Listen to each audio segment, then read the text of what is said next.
அந்த காலத்தில் அண்ணாமலை ரெட்டியார்னு ஒருத்தர் இருந்தார். அவர் வெங்கனூர் அப்படிங்கிற கிராமத்தில் இருந்தார். அங்கேருந்து விருத்தாசலம் கோவிலுக்கு தவறாமல் போயிட்டு வந்துக்கிட்டு இருந்தார். இடையில வெள்ளாறு, அதில் ஒரு சமயம் வெள்ளம் வந்துட்டுது. இவரால் போக முடியல. அதோட விளைவு வெங்கனூர்லேயே ஒரு கோவில் கட்டணும் அப்படின்னு முடிவு பண்ணார், சிவாலயம். அந்த சமயத்தில் வடநாட்டில் பஞ்சம். அதனால் அங்கிருந்த பல சிற்பிகள் தென்னாட்டை நோக்கி வர ஆரம்பித்தாங்க. அவங்க வெங்கனூர் வழியாக வர்றது தெரிஞ்சதும் இவர் போய் பார்த்தார். இங்கே ஒரு கோவில் கட்டணும், அதுக்கு நீங்கள் உதவணும்னார். பஞ்ச காலத்தில் இப்படி ஒரு வாய்ப்பு கிடைச்சதில் அவங்களுக்கும் ரொம்ப மகிழ்ச்சி. உற்சாகத்தோடு ஒத்துக்கிட்டாங்க. ஆலய திருப்பணி ஆரம்பமாச்சு. அவங்களுக்கு வேண்டிய எல்லா வசதிகளையும் இவர் செஞ்சு கொடுத்தார். அவங்களுக்கு எந்த குறையும் இல்லாமல் பார்த்துக்கிட்டார். அது மட்டும் இல்லை, ஒவ்வொரு நாளும் அங்கே வருவார். உங்களுக்கு என்ன வேணும், எது வேணும்னு கேட்பார். ஏதாவது குறை இருந்தால் சொல்லுவாங்க, உடனே தீர்த்து வைப்பார். இவரும் கேட்பார், எந்த குறையாக இருந்தாலும் என்கிட்ட சொல்லுங்க அப்படின்னு சொல்லுவார். அதை தவிர இவராகவே கவனித்தும் அவங்களுக்கு என்னென்ன தேவைங்கிறத கண்டுபிடிச்சி அதையெல்லாம் கொடுத்துக்கிட்டு இருப்பார். என்ன தேவைன்னாலும் அதை நிறைவேற்றி வச்சுருவார். அந்த சிற்பிகளின் தலைவன் ஒருத்தன், அந்த ஆளுக்கு வெத்தலை பாக்கு போடுறது பழக்கம். இதை தெரிஞ்சுக்கிட்டு அதுக்காகவே ஒரு ஆளை ஏற்பாடு பண்ணார். வேணுங்கிறப்போலாம் நீ வெத்தலை சிவல் மடித்து கொடுக்க வேண்டியது உன் வேலை அப்படின்னு ஒருத்தனை ஏற்பாடு பண்ணிட்டார். இப்படியெல்லாம் செஞ்சதும் அவங்களுக்கும் ரொம்ப உற்சாகம். ரொம்ப பொறுப்பாக சிற்ப வேலைகளை செஞ்சுக்கிட்டு இருக்கிறாங்க. ஒரு நாள் என்னாச்சு தெரியுமா? அந்த சிற்பிகளின் தலைவன் ரொம்ப நுணுக்கமாக ஒரு வேலையை செஞ்சுக்கிட்டு இருக்கிறான். சாரம் போட்டு அது மேலே படுத்துக்கிட்டு அண்ணாந்து பார்த்து உச்சியில் நுணுக்கமான சிற்பங்களை உருவாக்கிக்கிட்டு இருக்கான். சிற்பியின் கவனம் செதறப்படாதுங்கிறதுனால இவர் மெதுவாக சத்தம் போடாமல் கிட்ட போய் நின்று அதை கவனிச்சிக்கிட்டு இருக்கிறார். அந்த சிற்பி வழக்கம் போல் வெத்தலை பாக்குக்காக இடது கையை கீழே நீட்டினான். அந்த சமயம் பார்த்து அவருக்கு தாம்பூலம் கொடுக்குறவன் அங்கே இல்லை, எங்கேயோ போயிருக்கிறான். அண்ணாமலை ரெட்டியார் என்ன பண்ணார் தெரியுமா? தனக்காக கொடுக்கப்பட்ட தாம்பூலத்தை வாங்கி சிற்பியின் கையில் கொடுக்குறார். அவன் வாங்கி போட்டுக்கிட்டான். இது என்ன இன்னைக்கு வெத்தலை சீவல் வேறு மாதிரி இருக்குது, வாசனை தாம்பூலமாக இருக்குது அப்படின்னு யோசனை பண்ணிவிட்டு கீழே திரும்பி பார்க்குறார். பார்த்தா ரெட்டியார் மறுபடியும் சிற்பி கை நீட்டும் பொழுது கொடுக்கறதுக்காக தாம்பூலத்தை மடித்து வாங்கி வச்சுக்கிட்டு தயாராக நிற்கிறார். சிற்பிக்கு அதிர்ச்சி. உடனே பொத்துன்னு கீழே குதிச்சான். ஐயா, என்ன இது நீங்களா அப்படின்னா. இவர் சொன்னார், நான் ஒன்றும் தப்பு பண்ணலையே, உன்னுடைய கை புண்ணியம் செஞ்ச கை, கோயில் கட்டுற கை, அந்த கைக்கு தாம்பூலம் கொடுக்கறதுல என்ன தப்பு அப்படின்னாராம். ஏற்கனவே பஞ்சத்தில் அடிபட்டு வந்த எங்களை நீங்கள் ஆதரித்ததே பெரிய விஷயம். இந்த செயல் என்னை ஒரு பெரிய கடனாளி ஆகிவிட்டுது. ஐயா, எங்களுக்கு உணவு உடை இதை மட்டும் நீங்கள் கொடுத்தா போதும், ஊதியம்னு எதுவும் வாங்க மாட்டோம் அப்படின்னு நானும். அந்த சிற்பி எவ்வளோ வற்புறுத்தியும் எதுவும் வாங்கிக்கலையாம். இந்த செய்தியை தமிழ் தாத்தா டாக்டர் ஊவேசா சொல்லியிருக்கிறார். அந்த காலத்தில் எப்படிப்பட்டவங்கள்லாம் வாழ்ந்துருக்கிறாங்க பாருங்கள். இந்த காலத்தில் ஒருத்தர் கோவில் கட்டினார், வேலை செய்கிற எல்லாருக்கும் சாப்பாடு போடுவார். சிற்ப வேலை செஞ்சுட்டு சாப்பிட வர்ற ஒவ்வொருத்தர் கையையும் அன்பாக பிடிச்சி முத்தம் கொடுத்து உள்ளே அனுப்புவார். அந்த கைகளுக்கு நீங்கள் கொடுக்குற மரியாதை அது அப்படின்னு கேட்டாங்க. அது இல்லைங்க, ஏற்கனவே முதல் பந்தியில் சாப்பிட வந்தவன் மறுபடியும் வர்றானான்னு கண்டுபிடிக்கிறதுக்காக கையை பிடிச்சி மோந்து பார்க்குறேன் அப்படின்னாராம் அவர்.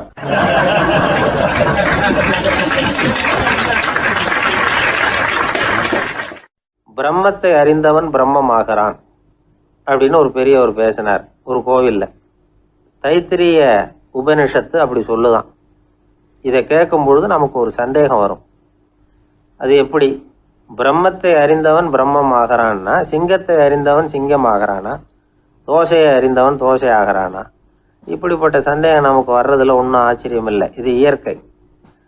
இதுக்கும் அந்த பெரியவரே பதில் சொல்றார். சிங்கம் வேற, நாம வேற. அதனால சிங்கத்தை அறிந்தவன் சிங்கமாக மாட்டான். ஆனால் பிரம்மம் வேற, நாம வேற இல்லை.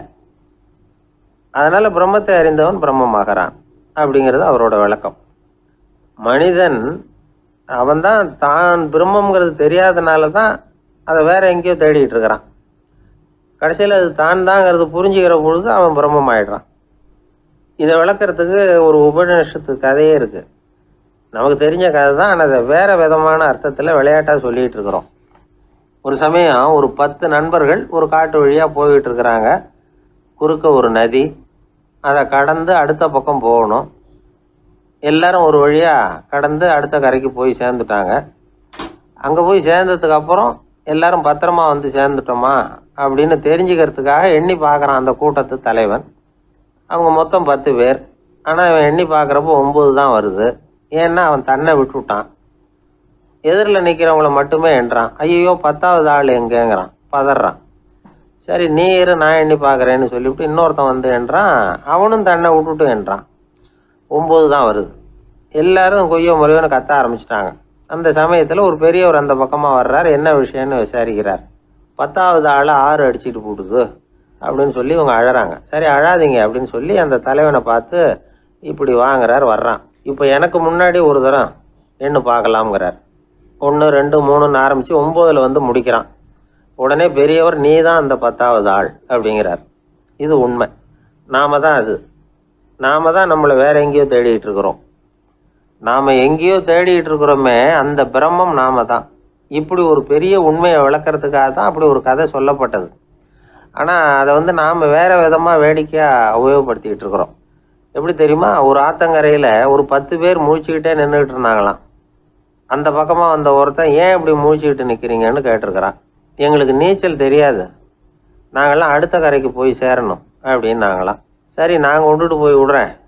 எல்லாரும் அக்கறைக்கு போய் சேர்ந்த உடனே ஆளுக்கு ₹1 வீதமாக மொத்தம் ₹10 எனக்கு கொடுக்கணும் அப்படின்ட்டுருக்கான் இவன். சரின்னு ஒத்துக்கிட்டாங்க. இவன் ஒவ்வொருத்தராக கையை பிடிச்சி மெதுவாக ஆற்றுல இறக்கி அழைச்சிட்டு போயிட்டான். 9 பேரை கரை சேர்த்துட்டான். 10வது ஆள் பாதி ஆற்றுல போயிட்டு இருக்கிறப்போ திடீர்னு வெள்ளம் வந்துட்டுது. புடி நழுவி போச்சு. கையை விட்டுட்டான். வெள்ளம் அடிச்சுட்டு போட்டுது. அழைச்சிட்டு வந்தவன் நீச்சல் அடித்து தடுமாறி கரைக்கு வந்து சேர்ந்துட்டான். கரையில் இருந்தவங்களுக்கு இந்த விஷயம் தெரியாது. இருந்தாலும் இவன் உடம்பு பூரா நனைஞ்சி கொஞ்சம் அதிகமாக மூச்சு வாங்க நின்றுக்கிட்டு இருந்தானா, ஏங்க ஏன் இப்படி மூச்சு வாங்குது, என்ன விஷயம் அப்படின்னு கேட்டாங்களாம். அதுக்கு இவன் கொஞ்சமாக அலட்டிக்காமல் சொன்னானா, வேற ஒன்றும் இல்லை, நீங்கள் கொடுக்க வேண்டிய ₹10 ₹1 குறைஞ்சி போச்சு அவ்வளவுதான் அப்படின்னானா.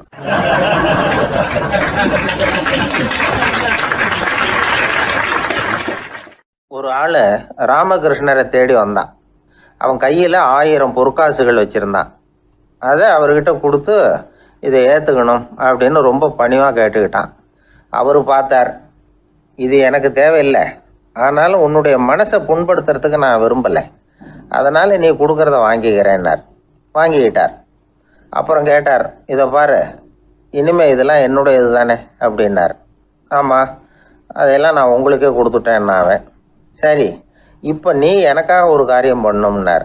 என்ன செய்யணும்னு சொல்லுங்கன்னா, இந்த நாணயங்களையெல்லாம் எடுத்துக்கிட்டு போய் கங்கை நதியில் எரிஞ்சுட்டு வா அப்படின்னார். இவனுக்கு அதிர்ச்சியாக போச்சு. என்ன பண்ணுறது, இனிமேல் அது முடியாதுன்னு சொல்ல முடியாது. ஏன்னா அந்த நாணயங்களையெல்லாம் அவருக்கே கொடுத்துட்டான். இனிமேல் அதெல்லாம் இவனுடையது இல்லை. பேசாமல் அவ்வளவே அள்ளிக்கிட்டு ஆத்தங்கரைக்கு போனான். போனவன் ரொம்ப நேரம் திரும்பியே வரல. ராமகிருஷ்ணருக்கு சந்தேகம், என்ன ஆச்சு அந்த மனுஷனுக்கு, காசுகளோடு அந்த கங்கையில் குதிச்சுட்டானா, போகும்பொழுதே ஒரு மாதிரியாக தான் போனான், போய் என்னன்னு பார்த்துட்டு வாங்க அப்படின்னார். அங்கே இருந்த ஒருத்தர் ஓடி போய் பார்த்தார். அவர் போய் பார்க்கும்பொழுது அவன் அங்கேயே இருந்தான். அதுக்கப்புறம் அவர் திரும்பி வந்தார். வந்து விவரத்தை சொன்னார். அதாவது அவன் கங்கை கரையில் உட்காந்துக்கிட்டு ஒவ்வொரு நாணயமாக 1 2ன்னு எண்ணி எண்ணி வீசிக்கிட்டு இருக்கிறான். அவனை சுற்றி ஒரு கும்பல் நின்றுக்கிட்டு அவனை தடுத்துக்கிட்டு இருக்குது அப்படின்னு விவரத்தை சொன்னார் போயிட்டு வந்தவர். இதை கேட்டதும் ராமகிருஷ்ணரே புறப்பட்டு அங்கே போனாராம். என்ன இப்படி பண்ணிகிட்டு இருக்கிற, நான் உன்னை அந்த நாணயங்களை கங்கையில் வீசி எறிய சொன்னேன், நீ ஏன் அதை எண்ணிக்கிட்டு இருக்கிற அப்படின்னார். பழக்கம்தான் காரணம், நான் ஒவ்வொரு நாளும் ஒவ்வொன்றா சேமித்து வச்சேன், இன்றைக்கி என்கிட்ட நிறைய இருக்குது, உங்களுக்கு ஒரு 1000 நாணயங்களை கொடுக்கணுங்கிறது என்னோட ஆசை அப்படின்னா. இப்போ ராமகிருஷ்ணர் சொன்னார், ஒரே நேரத்தில் எல்லாத்தையும் சம்பாதிச்சிருந்தா நீ எண்ணுறது பொருத்தமாக இருக்கும். எல்லாத்தையும் இழக்கும்போது ஒவ்வொன்றா எண்ணிக்கிட்டு இழக்கிறதுங்கிறது சரியான செயல் இல்லை. அதனால் ஒரே தடவையாக எல்லாத்தையும் தூக்கி எறிஞ்சிடும் அப்படின்னார். இது இழப்பது அப்படிங்கிற ஒரு உயர்ந்த நிலை. இதை நாம் யதார்த்த வாழ்க்கையில் சம்மந்தப்படுத்தி பார்த்து குழப்பிக்கிட்டு இருக்கக்கூடாது. இழக்கிறேன்னு சொல்லிக்கிட்டு இருக்கிற காசையெல்லாம் ஆற்றுலையும் குளத்துலையும் கொண்டு போய் எரிஞ்சிட்டு வாங்க அப்படின்னு உபதேசம் பண்ணுறதாக யாரும் நினச்சிடக்கூடாது. இதில் நாம் புரிஞ்சிக்க வேண்டியது என்னென்னா, எதையாவது ஒன்றை இன்னொருத்தருக்கு கொடுக்கணும் அப்படின்னு விருப்பப்பட்டால் அதை மனப்பூர்வமாக கொடுத்துடணும். கொடுத்துட்டு அதையே நினச்சிக்கிட்டு இருக்கக்கூடாது. நம்மால் ஒருத்தர் ஒரு ₹100 நோட்டை தன்னுடைய நண்பர் ஒருத்தர்கிட்ட கொடுத்து, இது உனக்கு தான் வச்சுக்கோ அப்படின்னார். அவர் பார்த்தார், இது இனிமேல் எனக்கு தானே சொந்தம் அப்படின்னார். ஆமான்னார் இவர். அப்படின்னா எனக்காக நீ ஒரு உதவி செய்யணும்னார். சொல்லுங்கள் செய்கிறேன்னார் அவர். இந்த 100 ரூபா நோட்டை தீ வச்சு கொளுத்தி விடுனார். இவர் அதிர்ச்சியாகி அவரை பார்த்தார். இப்போ அவர் சொன்னார், நீ எனக்கு அன்பாக கொடுத்தது இது, இந்த நோட்டு கள்ள நோட்டுங்கிறது எனக்கு முன்னாடியே தெரியும், சீக்கிரம் கொளுத்தி விடு, அதுதான் நம்ம 2 பேருக்குமே நல்லது அப்படின்னாராம் அவர்.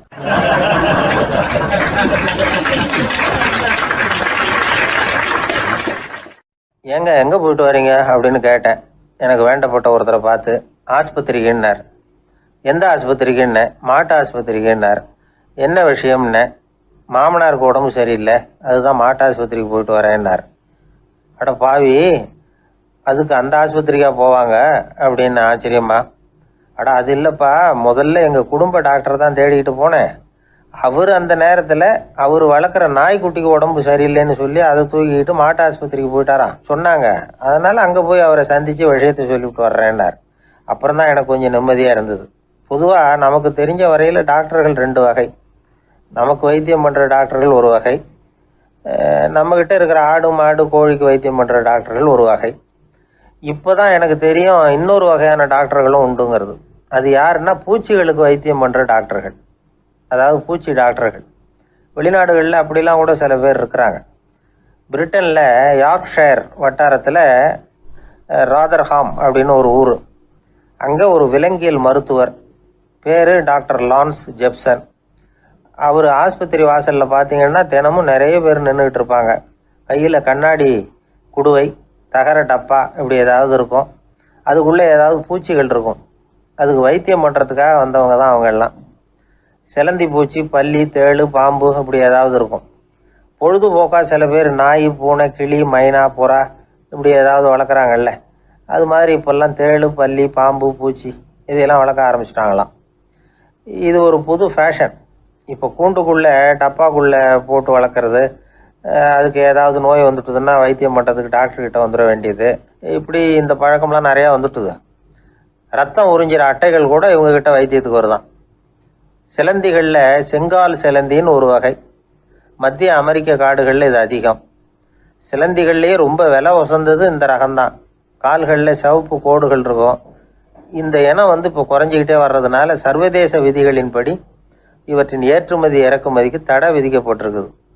அதனால் இதை வளர்க்குறவங்க வீட்டுக்குள்ளேயே இனவிருத்தி மூலமாக பெருக்கி விற்பனை பண்ணிட்டு வராங்களாம். அந்த வகை சிலந்திகள் தான் இப்போ வைத்தியத்துக்கு அதிகமாக வருதான். சரி, இதுக்கெல்லாம் எப்படி வைத்தியம் பண்ணுறாங்க? முதல்ல அதை குளிர்பதன பெட்டியின் வழுவழுப்பான சுவரில் விட்ட உடனே அதெல்லாம் மெதுவாக இறங்கி வரும். அப்போ அதன் நோயை கண்டுபிடிக்கிறது சுலபம்.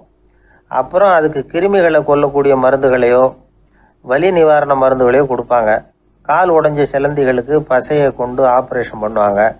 சில சிலந்திகளுக்கு உடைஞ்ச காலை எடுத்துட்டா புதிய கால் வளர்ந்துடும். சிலந்திகளை மனிதர்கள் கையில் எடுக்கிறப்போ அது பயந்து போய் கீழே குதிக்குது, அதனால் கால் உடஞ்சி விடுது, இல்லைன்னா வயிறு சேதமடையுது. அந்த நிலைமையில் வர்ற சிலந்திகளுக்கு மயக்க மருந்து கொடுத்து ஆப்ரேஷன்லாம் கூட பண்ணுறாங்களாம். பார்த்தீங்களா பூச்சிகளுக்கு வந்த வாழ்வே. நம்ம ஊர்லேயும் வீடுகளில் பூச்சிகள் வளர்க்குறது உண்டு. ஒருத்தர் வந்தார், எனக்கு 3000 கரப்பாம்பூச்சி அவசரமாக தேவைப்படுது, எங்கே கிடைக்கும்னு கேட்டார். கரப்பாம்பூச்சியா? அது என்னத்துக்குன்னு கேட்டோம். அது வேற ஒன்றும் இல்லை, நான் குடியிருக்கிற வாடகை வீட்டை காலி பண்ண போகிறேன். வீட்டு சொந்தக்காரர் என்ன சொல்கிறாருன்னா, இந்த வீட்டுக்கு நான் குடி வந்தப்போ எப்படி இருந்ததோ அதே நிலைமையில் விட்டுட்டு போகணும்னு வீட்டுக்காரர் சொல்லியிருக்கிறார், அதனால தான் கேட்டேன் அப்படின்னார்.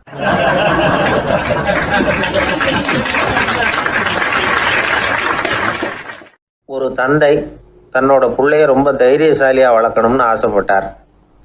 அதுக்காக அவனை கூப்பிட்டு உட்கார வச்சு இப்படி உபதேசம் பண்ணார். இதை பாருப்பா, நான் உன்னாட்டம் இருக்கிறப்போலாம் எதுக்கும் பயப்பட மாட்டேன், ரொம்ப துணிச்சலாக இருப்பேன். ஒரு நாள் ஒரு அப்பாவி எலியை ஒரு பூனை துரத்திட்டு ஓடிச்சு. நான் உடனே என்ன செஞ்சேன் தெரியுமா? அந்த பூனையை பிடிச்சேன், அது வாலில் ஒரு பட்டாசு சரத்தை கட்டினேன், கொளுத்தி விட்டேன், படபடன்னு வெடிக்க ஆரம்பிச்சுட்டுது. அது துள்ளிக்கிட்டு அங்கேயும் இங்கேயும் ஓடி இருக்கு பாரு ஓட்டம், ரொம்ப தமாஷு அப்படின்னார் அப்பா. இப்படி சொல்லிவிட்டு பையனை பார்த்து, இதை கேட்கறதுக்கு உனக்கும் துணிச்சல் வருதா? நான் என்னுடைய செயலை நீ கேட்குறப்போ உனக்கு துணிச்சல் வருதா அப்படின்னு கேட்டார். வருதுன்னா பையன்.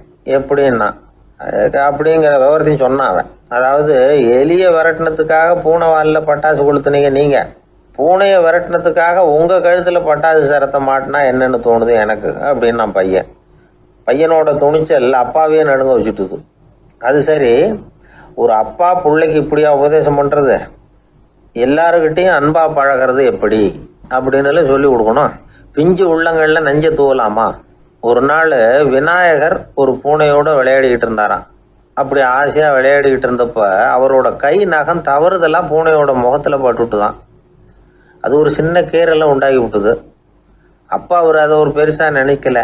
கொஞ்ச நேரத்துக்கு அப்புறம் விநாயகர் வீட்டுக்கு வந்தார்.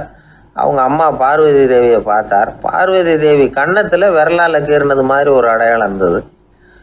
விநாயகருக்கு அதிர்ச்சி, ஆச்சரியம். நம்ம அம்மா இந்த உலகத்துக்கே தாயார். அப்பேற்பட்ட அவங்க முகத்திலேயே கீறலை உண்டாக்கக்கூடியவங்க யாராக இருக்க முடியும் அப்படின்னு யோசனை பண்ணார். தாயே, உன்னுடைய கன்னத்தில் இந்த வடு எப்படிம்மா ஏற்பட்டதுன்னு கேட்டார். குழந்தாய், இது நீ செஞ்ச காரியம்தான்ப்பா. உன்னுடைய கை நகம் கீறினதுனால ஏற்பட்ட வடு தான் இது அப்படின்னாங்க அவங்க. விநாயகர் திடுக்கிட்டு போட்டார். எப்படிம்மா அது? நான் எந்த காலத்துலேயும் ஒன்று அப்படி கீறினதாக எனக்கு நினைவு இல்லையே அப்படின்னார். இன்னைக்கு காலையில் ஒரு பூனையை கீறினதை நீ மறந்துட்டியா அப்படின்னாங்க அந்த அம்மா. விநாயகர் திகைச்சு போய் நின்னார். பார்வதி தேவி சொன்னாங்க, இதை பாருப்பா, இந்த உலகத்தில் இருக்கக்கூடிய எல்லா உயிர்கள்லேயும் நான் இருக்கிறேன். நான் தான் இந்த உலகமாக ஆகியிருக்கிறேன். ஆகையினால நீ யாரை துன்புறுத்தினாலும் அது உண்மையிலேயே என்ன துன்புறுத்தினதாக தான் வந்து முடியும் அப்படின்னாங்க. விநாயகர் மனசுக்குள்ளே ஒரு வெளிச்சம் ஏற்பட்டு தான். அதுக்கப்புறம் அவர் யாரையுமே கல்யாணம் பண்ணிக்காததுக்கு அதுதான் காரணமாக. இந்த உலகத்தில் எல்லாரையும், இங்கே இருக்கிற எல்லாத்தையும் தாயின் வடிவமாக அவர் பார்க்க ஆரம்பிச்சிட்டாராம். குருதேவர் ராமகிருஷ்ணர் இந்த கதையை எடுத்து சொல்லியிருக்கிறார். நபிகள் நாயகம் ஒரு தடவை ஒரு நாற்காலியில் உட்காந்து என்னமோ யோசனை பண்ணிட்டு இருந்திருக்கிறார். அப்போ அவரோட உடையில் ஒரு கீழ்ப்பகுதி தரையில் படிஞ்சு கிடந்திருக்குது. அங்கே விளையாடிக்கிட்டு இருந்த ஒரு பூனை அது மேலே வந்து படுத்து தூங்கி போச்சு. தொழுகை செய்ய வேண்டிய நேரம் வந்துட்டது. நபிகள் நாயகம் எழுந்திருக்க பார்த்தார். அப்போ தான் பூனை தன்னோட உடை மேலே படுத்து தூங்கிட்டு இருக்கிறது கண்ணில் படுது. பூனையோட தூக்கத்தை கலைக்க விரும்பல அவர். தன்னுடைய சகோதரியை கூப்பிட்டார். ஒரு கத்திரிக்கோல் எடுத்துகிட்டு வர சொன்னார். பூனை படுத்திருந்த உடைப்பகுதி மட்டும் இருக்குல்ல, அதை மட்டும் அதோட கத்திரிச்சு விட்டுட்டு அதுக்கப்புறம் அவர் எழுந்திரிச்சு தொழுகைக்கு போனாராம். அதாவது பிற உயிர்கள்கிட்ட எப்படி அன்பு காட்டணுங்கிறத பெரியவங்க எவ்வளவோ விதத்தில் நமக்கு எடுத்து காட்டியிருக்கிறாங்க. இருந்தாலும் எத்தனை பேர் மனசில் அதெல்லாம் உரைச்சிருக்குது? நாமளும் நம்ம ட்ரெஸ்ஸு மேலே ஒரு பூனை படுத்திருந்தா ஒரு கத்திரிக்கோலை தான் தேடுவோம், எடுத்துக்கிட்டு வர சொல்லுவோம். துணியை வெட்டுறதுக்கு பதிலாக இல்லை அதோட வாழை வெட்டினா என்ன அப்படின்னு தோணும். ஒரு ஆள் ரொம்ப பிரியமாக ஒரு பூனையை ஆற்றுல குளிப்பாட்டிக்கிட்டு இருந்தானா. எப்படி? அந்த பூனையை ஆற்று தண்ணியில் அமுக்கி அமுக்கி குளிப்பாட்டிக்கிட்டு இருக்கிறான். அந்த வழியாக போன பெரியவர் ஒருத்தர் இதை பார்த்தார். இதை பார்ப்பா, பூனையை அது மாதிரி ஆற்று தண்ணியில் அமுக்கி குளிப்பாட்டாத, மூச்சு திணறி செத்து போடும் அப்படின்னு அட்வைஸ் பண்ணார். நீ போய் அவன் வேலையை பார்த்துக்கிட்டு, எனக்கு எல்லாம் தெரியும்னா இவன். சரின்னு அவர் போயிட்டார். கொஞ்ச நேரம் கழித்து அவரே அந்த வழியாக திரும்பி வந்துக்கிட்டு இருந்தார். ஆற்றுல பூனையை குளிப்பாட்டிக்கிட்டு இருந்தவன் அழுதுகிட்டு உட்காந்துருக்கிறான். பக்கத்தில் அந்த பூனை செத்து கிடக்குது. இதை பார்த்தார் பெரியவர். நான் தான் அப்போவே சொன்னேனே அந்த பூனையை ஆற்றுல நினைக்காதேன்னு, அதை கேட்டிருந்தா அப்படி ஆயிருக்குமா அப்படின்னார். அந்த ஆள் கோபமாக இவரை முறைச்சி பார்த்தான். அட போய்யா, இந்த பூனை ஆற்றுல குளித்ததுனால ஒன்றும் செத்து போகல, குளித்ததுக்கு அப்புறம் அதோட உடம்பு ஈரமாக இருக்குதுன்னு அதை புழிஞ்சேன், அதனால தான் இப்படி ஆயிட்டுது அப்படின்னு நானா.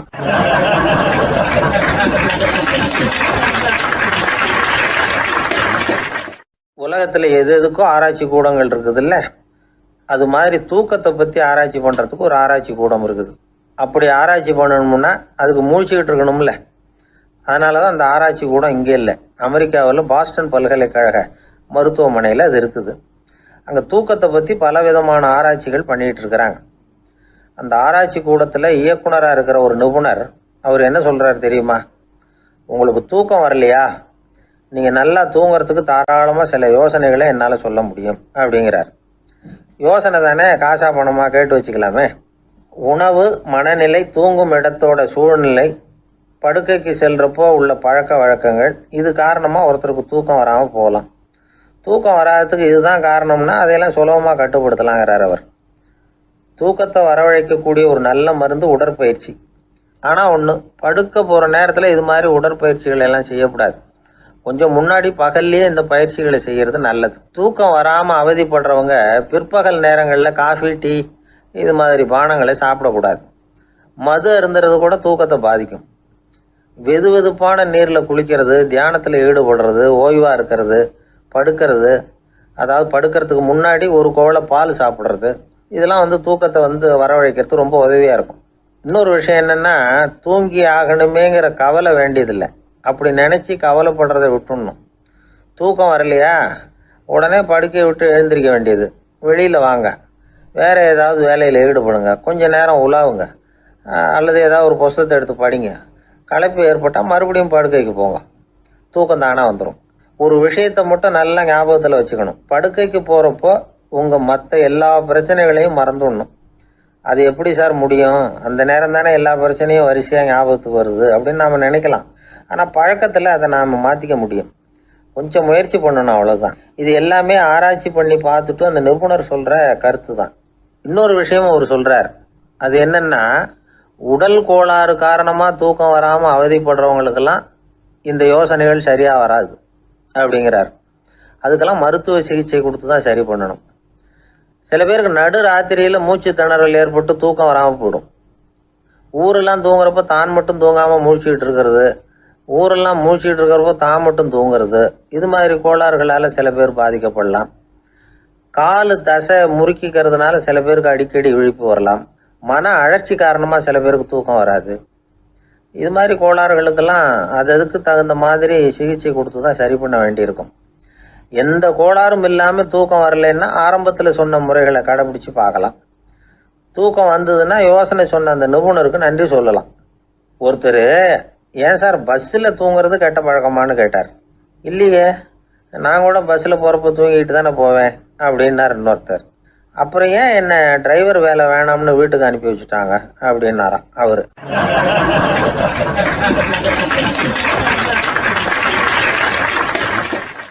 ஒருத்தரை பார்த்து உன்னுடைய நண்பர்கள் யார் அப்படின்னு ஒரு கேள்வி கேட்டு பாருங்க. கொஞ்சம் யோசிச்சு பதில் சொல்லுவாங்க. அவங்ககிட்டயே உன்னுடைய எதிரிகள் யார் அப்படின்னு கேளுங்க, கடகடன்னு ஒப்பிச்சிருவாங்க. நம்ம மனசு இருக்க, அது எப்படின்னா, நம்ம நண்பர்களை விட எதிரிகளை அது நல்லா ஞாபகத்தில் வச்சுக்கும். இது ஒரு ஆச்சரியமான உண்மை. உங்களால் நண்பர்களை மறந்துட முடியும், ஆனால் எதிரிகளை மறந்துட முடியாது. இது ஒரு வேடிக்கையான நிலைமை தான். அழகான தருணங்களை நாம் ஏன் மறந்துடுறோம்? இது இயற்கை. ஏன்னா நம்ம மனசு மலர்களை கவனிக்கிறதில்ல, அதில் இருக்கிற முள்ளை தான் கவனிக்குது. தன்னை காயப்படுத்துகிற எதையும் அது உடனே கண்டுகொள்ளுது. ஒரு தெளிந்த சிந்தனை உடைய மனசு மிக அழகாக உள்ள எல்லாத்தையும் கவனிக்கும். அது நன்றியுடன் உணரக்கூடிய எல்லாத்தையும் பார்த்து குறிச்சிக்கும். இப்படிப்பட்டவங்க வாழ்க்கை இயல்பாகவே நல்லா அமையும். அது ரொம்ப அபூர்வம். மனசில் உள்ள ஒரு சிறிய அமைப்பை மாற்றுவதை பொறுத்து தான் இந்த விஷயம் அப்படிங்கிறார் ஓஷோ. ஒரு யூத கோவில் இருந்து தான், அது யூதர்களின் மடமாகவும் இருந்தது. அங்கே ஒரு தலைமை குரு, அவர் ரொம்ப கண்டிப்பானவர். அந்த கோவிலை ஒட்டி ஒரு தோட்டம். ஒரு நாள் காலையில் அந்த தோட்டத்தில் 2 இளம் யூதர்கள் நடந்து போய்கிட்டு இருக்கிறாங்க. காலையில் 1 மணி நேரம், மாலையில் 1 மணி நேரம் அவங்க அந்த தோட்டத்தில் நடக்கிறதுக்கு அனுமதி உண்டு. மற்ற நேரங்களில் அவங்க மத புத்தகங்களை படிக்கணும், பிற விதிமுறைகளை கடைபிடிக்கணும். அந்த 2 பேருமே தொடர்ந்து புகைப்பிடிக்கிற பழக்கம் உள்ளவங்க. ஆனால் கோவில் மடத்தில் இருக்கிறப்போ அவங்க புகைப்பிடிக்க முடியாது, அது கடுமையான குற்றம். சரி, நாம் தோட்டத்தில் இருக்கிறப்போவாவது புகைப்பிடிக்கலாமா அப்படின்னு ஒரு ஆசை அவங்க 2 பேருக்குமே. இருந்தாலும் பயம். இப்படி கேட்டால் மதகுரு என்ன சொல்லுவாரோ அல்லது என்ன செய்வாரோங்கிற பயம். இப்படியே கொஞ்ச நாள் ஆச்சு. ஒரு நாள் அந்த 2 பேரில் ஒருத்தன் ரொம்ப கலங்கி போய் அந்த கோவிலிருந்து வெளியில் வந்துக்கிட்டு இருந்தான். வந்தவன் நேராக தோட்டத்து பக்கம் போனான். அங்கே இன்னொருத்தன் ஆனந்தமாக புகை பிடிச்சிக்கிட்டு இருக்கிறான். அதை பார்த்து தான் இவனுக்கு அதிர்ச்சி. அட கடவுளே, என்ன இது, நீ கேட்காமலே ஆரம்பிச்சிட்டியா அப்படின்னா. இல்லை நான் கேட்டுவிட்டு தான் ஆரம்பிச்சிருக்கேன்னா அவன். அப்படியா, என்ன மனுஷன் இவர், நானும் தான் கேட்டேன், என்னை கண்ணாபுண்ணான்னு திட்டி விட்டார். இது என்ன கோவிலா இல்லை நரகமா? உனக்கு புகை பிடிக்கணும்னு ஆசையாக இருந்தால் நரகத்துக்கு போகணும்னு சொல்லிவிட்டார். அது சரி, உன்னை மட்டும் எப்படி அனுமதிச்சார் அப்படின்னு கேட்டான் இவன். அவன் சிரிச்சுக்கிட்டே, நீ எப்படி கேட்ட சொல்லு அப்படின்னா. நாம் இந்த தோட்டத்துக்கு வர அனுமதிக்கப்பட்டிருக்கிறதே ஜபத்துக்காகத்தானே, அதனால் நான் ஜபம் சொல்லும் பொழுது புகை பிடிக்கலாமா அப்படின்னு கேட்டேன். அதுக்கு தான் அவர் சத்தம் போட்டு என்னை அடிக்கவே வந்துட்டார் அப்படின்னா இவன். நீ ஒரு மாதிரியாக கேட்டிருக்க, நான் வேற மாதிரியாக கேட்டிருக்கிறேன். ஜெபம் சொல்லும்போது புகை பிடிக்கலாமான்னு நீ கேட்டிருக்க. ஐயா, புகை பிடிக்கும் பொழுது ஜெபிக்கலாமா அப்படின்னு நான் கேட்டேன். அதில் தப்பு ஒன்றும் இல்லை அப்படின்னு பதில் சொல்லிட்டார் அப்படின்னா. ஒரு சிறிய மாற்றம்தான் அது மிகப்பெரிய மாறுதலை ஏற்படுத்தி விட்டது. மனசு நல்ல விதமாக சிந்திக்க ஆரம்பிச்சுட்டுதுன்னா மகிழ்ச்சிக்கு பஞ்சம் இல்லை. ஒரு கஞ்சன் ஆற்றுல விழுந்துட்டான், வெள்ளத்தில் தத்தடிச்சுக்கிட்டு இருக்கிறான். கரையில் நின்ன ஒருத்தர் உன் கையை கொண்டா இப்படி பிடிச்சி இழுத்து கரையில் சேர்த்து விடுறேன்னார். எதையும் கொடுத்து பழக்கம் இல்லாத அவன் கையையும் கொடுக்க மாட்டேன்னுட்டான். இவர் பார்த்தார், உன் கையை கொடுன்னு சொல்கிறதுக்கு பதிலாக நான் என் கையை கொடுக்குறேன் பிடிச்சிக்கோ அப்படின்னார். அவன் கப்புன்னு பிடிச்சிக்கிட்டான், இழுத்து கரையில் போட்டார்.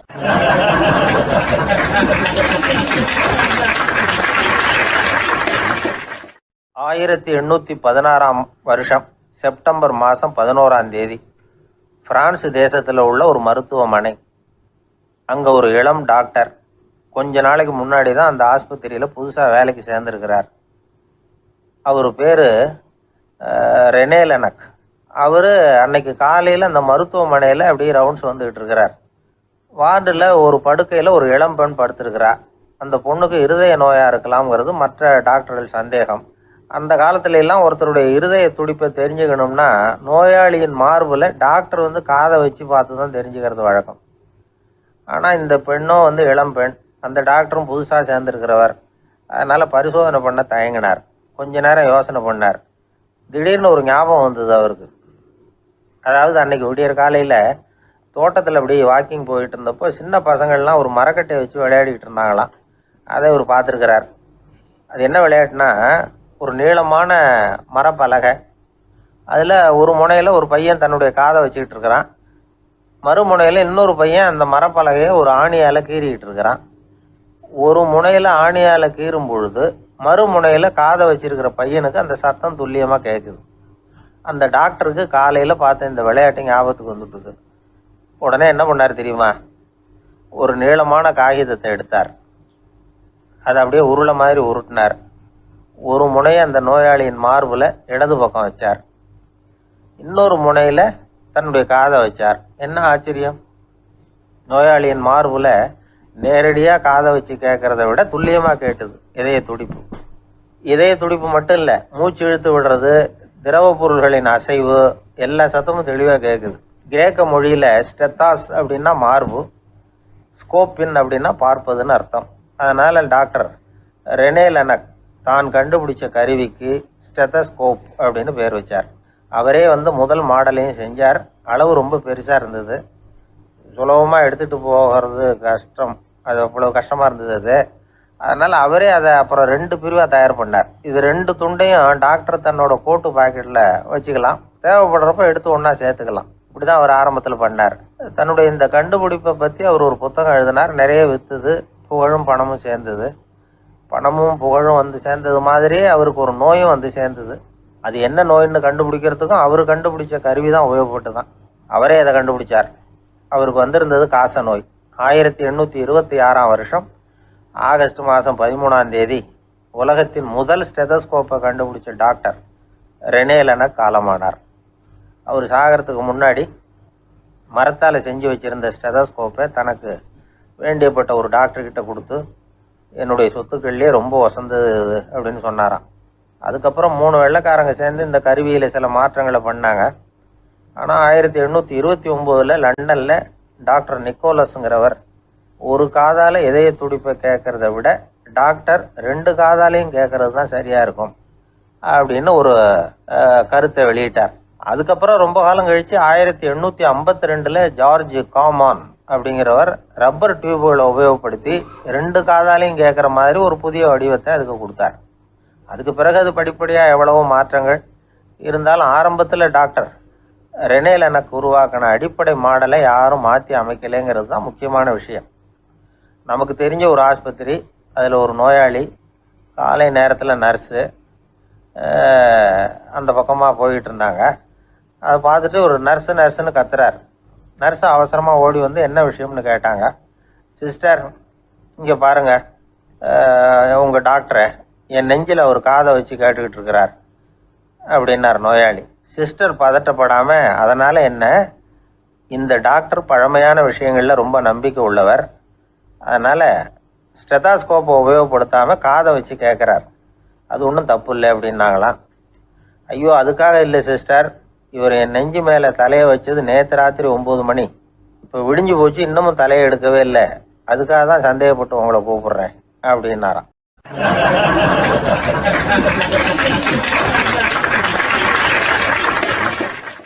இந்த உலகத்தில் எத்தனை வகையான மனிதர்கள் இருக்கிறாங்க, ஒவ்வொரு மனிதனுமே ஒவ்வொரு வகை அப்படிங்கிறாங்க விஞ்ஞானிகள். மனிதர்களை 3 வகையாக பிரிக்கலாம் அப்படின்னு சொல்கிறாங்க மெய்ஞானிகள். இவங்களை பற்றிலாம் ஏற்கனவே நாம் பேசியிருக்கிறோம். இப்போ டாக்டர் எட்வர்டு பேட்ச் அப்படிங்கிற நிபுணர் என்ன சொல்கிறார் தெரியுமா? மனிதர்களை 7 வகையாக பிரிக்கலாம்ங்கிறார். மனிதர்களின் மனநிலை அடிப்படையில் அவங்கள 7 விதமாக வகைப்படுத்துகிறார் அவர். சரி, அது என்ன 7 வகை? முதல் வகை என்னன்னா, பயந்த குணம் உள்ளவங்க. சார் ரொம்ப பயந்த சுபாவம், வீட்டில் கூட வாயே திறக்க மாட்டார், சாப்பிட போகிறப்ப மட்டும்தான் கொஞ்சம் வாயை திறப்பார், அப்புறம் மூடிக்குவார் அப்படின்னு சில பேரை பற்றி நாம் பேசிக்கிறது உண்டு. இவங்கெல்லாம் இந்த வகை, அதாவது பயந்த குணம் உள்ளவர்கள் அப்படிங்கிற முதல் வகை. சரி, 2வது வகை என்னன்னா, சஞ்சலப்படுகிறவர்கள், எதுக்கு எடுத்தாலும் கலக்கம், குழப்பம், இப்படியே காலம் தள்ளிட்டு இருப்பாங்க. பல பேர் பார்த்துருப்பீங்க, அவங்கெல்லாம் இந்த வகை. 3வது வகை என்னன்னா, யதார்த்த உலகை மறந்து கற்பனை உலகத்திலேயே மிதக்கிறவங்க. இளைஞர்கள், கவிஞர்கள், இப்படி பல பேர் இருக்கிறாங்க. எப்போ பார்த்தாலும் கற்பனை உலகத்திலேயே மிதந்துக்கிட்டு இருப்பாங்க. கிட்டத்தில் போய் என்னங்க ஒரு மாதிரியாக இருக்கிறீங்க அப்படின்னு கேட்டு பாருங்கள், அவங்களெல்லாம் ஏதோ ஒரு அற்ப புழுவை பார்க்குறது மாதிரி அவங்கள பார்ப்பாங்க. அதுவும் அந்த வானத்து நிலாவை பாருங்கள், அது என்னை வா வான்னு கூப்பிடுது, எனக்கு சீக்கிரத்தில் ஒரு நாள் சிறகுகள் முளைக்கும், சிறகடித்து வானத்தில் பறந்து போவேன், அந்த செல்ல நிலாவை கொஞ்சிவிட்டு வருவேன், இப்படிலாம் பேசிக்கிட்டு இருப்பாங்க. கொஞ்சிறது அப்புறம் இருக்கட்டும், இப்போ கஞ்சிக்கு வழியே பாருப்பா அப்படின்னா அதை காதில் வாங்க மாட்டாங்க. நாம் ஏதோ இந்த உலகத்தை அனுபவிக்க தெரியாதவர்கள் மாதிரி நம்மளை அவங்க கவனிப்பாங்க. இப்படி ஒரு ரகம். 4வது வகை மனிதர்கள் எப்படின்னா, இவங்க தனிமை உணர்வு மிக்கவர்கள்.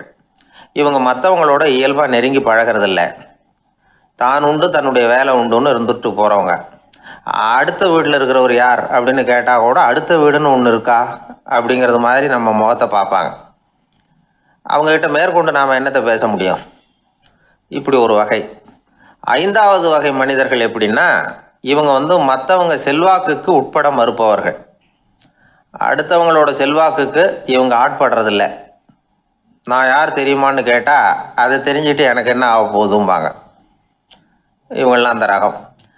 6வது வகை மனிதர்கள் எப்பவும் எதுலேயும் பற்று இல்லாமல் இருக்கிறவங்க. இது ஒரு துறவு மனப்பான்மை. இயல்பாகவே சில பேர் இப்படி உண்டு, அவங்களுக்கு எதுலேயும் ஒரு ஈடுபாடு இருக்காது. அப்படிப்பட்டவங்கெல்லாம் 6வது வகை. 7வது வகை மனிதர்கள் மற்றவங்க கவலையை தன்னுடையதாக ஆக்கிக்கிட்டு கவலைப்படுறவங்க. இவங்கெல்லாம் மகாத்மாக்கள். தாம் வேறு அடுத்தவங்க வேறு அப்படிங்கிற எண்ணம் இவங்களுக்கு வர்றதில்லை. அதனால் அடுத்தவங்களுக்கு ஒரு துன்பம் வந்ததுன்னா இவங்களால சும்மா இருக்க முடியறதில்லை. ஆகக்கூடி இப்படி 7 விதமான மனிதர்களை அடையாளம் காட்டுறார் அந்த நிபுணர். இதில் நாம் எந்த வகையில் வர்றோம் அப்படிங்கிறத நாம் தான் அடையாளம் கண்டுபிடிக்கணும். எனக்கு தெரிஞ்ச ஒரு மனிதர் உண்டு. அவர் ஒரு வித்தியாசமான வகை. எதையும் நடைமுறை சாத்தியமாக சிந்திக்கிறவர். எப்பவும் அடுத்தவங்களும் நல்லா இருக்கணும், நாமும் நல்லா இருக்கணும் அப்படின்னு ஆசைப்படுறவர். அவருக்கு ஒரு சமயம் திடீர்னு உடம்பு சுகம் இல்லாமல் போயிட்டுது. டாக்டர்கிட்ட போனார், பணம் கொடுத்தார், வைத்தியம் பார்த்துக்கிட்டார். அவர் எழுதி கொடுத்த மருந்து சீட்டை வாங்கினார். ஒரு மருந்து கடைக்கு போனார், பணம் கொடுத்தார், மருந்து வாங்கினார். அதை எடுத்துகிட்டு வீட்டுக்கு வந்தார். அதுக்கப்புறம் அந்த மருந்து அவர் சாப்பிட்ணும்ல, சாப்பிடவே இல்லை, அப்படியே சும்மா வச்சுட்டார்.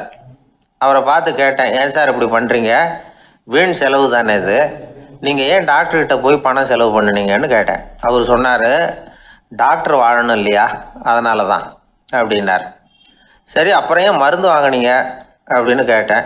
மருந்து கடைக்காரர் வாழணும் இல்லையா, அதனால தான் அப்படின்னார். சரி, அப்புறம் ஏன் வாங்கின மருந்து சாப்பிடாம வச்சுட்டீங்க அப்படின்னதுக்கு, நான் வாழணும் இல்லையா அதனால தான் அப்படின்னார்.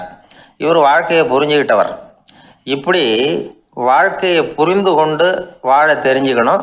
எந்த வகை மனிதர் நாம் அப்படிங்கிறத புரிஞ்சுக்கிட்டு வாழ்ந்தோம்னா வாழ்க்கையில் வெற்றி நிச்சயம்.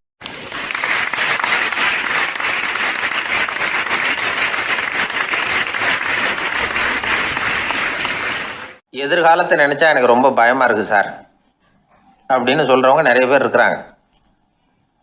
அதாவது பயப்படாத மனிதர்கள்னு யாருமே கிடையாது. ஒவ்வொருத்தருக்கும் ஒவ்வொரு விதமான பயம் இருந்தாலும் ஒட்டுமொத்தமாக பார்க்குறப்போ மனிதனுக்கு 6 விதமான பய உணர்வுகள் வரலாம் அப்படின்னு பெரியவங்க சொல்கிறாங்க. எல்லா விதமான பயமும் இந்த 6 வகைக்குள்ள அடக்கம். அந்த 6 வகை பயமும் 6 எதிரிகள் மாதிரியாம். 6 எதிரிகளையும் புரிஞ்சுக்கிட்டோம்னா போதும், வாழ்க்கையில் சுலபமாக வெற்றி அடைய முடியும். சரி, அந்த 6 வகை பயம் என்னென்ன அப்படின்னு பார்ப்போம். முதல்ல வறுமை பற்றிய பயம், 2வது பழிச்சொல் பற்றிய பயம், 3வது உடல் நலம் பாதிப்பு பற்றிய பயம், 4வது என்னன்னா காதல் தோல்வி, 5வது முதுமை, 6வது மரணம். அதாவது பயப்படுறதுங்கிறது ஒரு மனநிலை தான். இந்த மனநிலையை கட்டுப்படுத்த முடியும், திசை திருப்ப முடியும். சரி, இந்த பயங்களின் அறிகுறிகள் எப்படி இருக்கும்? வறுமை பற்றிய பயம் அப்படின்னு முதல்ல சொன்னோம் இல்லையா, அந்த பயத்தின் அறிகுறிகளை தெரிஞ்சுக்குவோம்.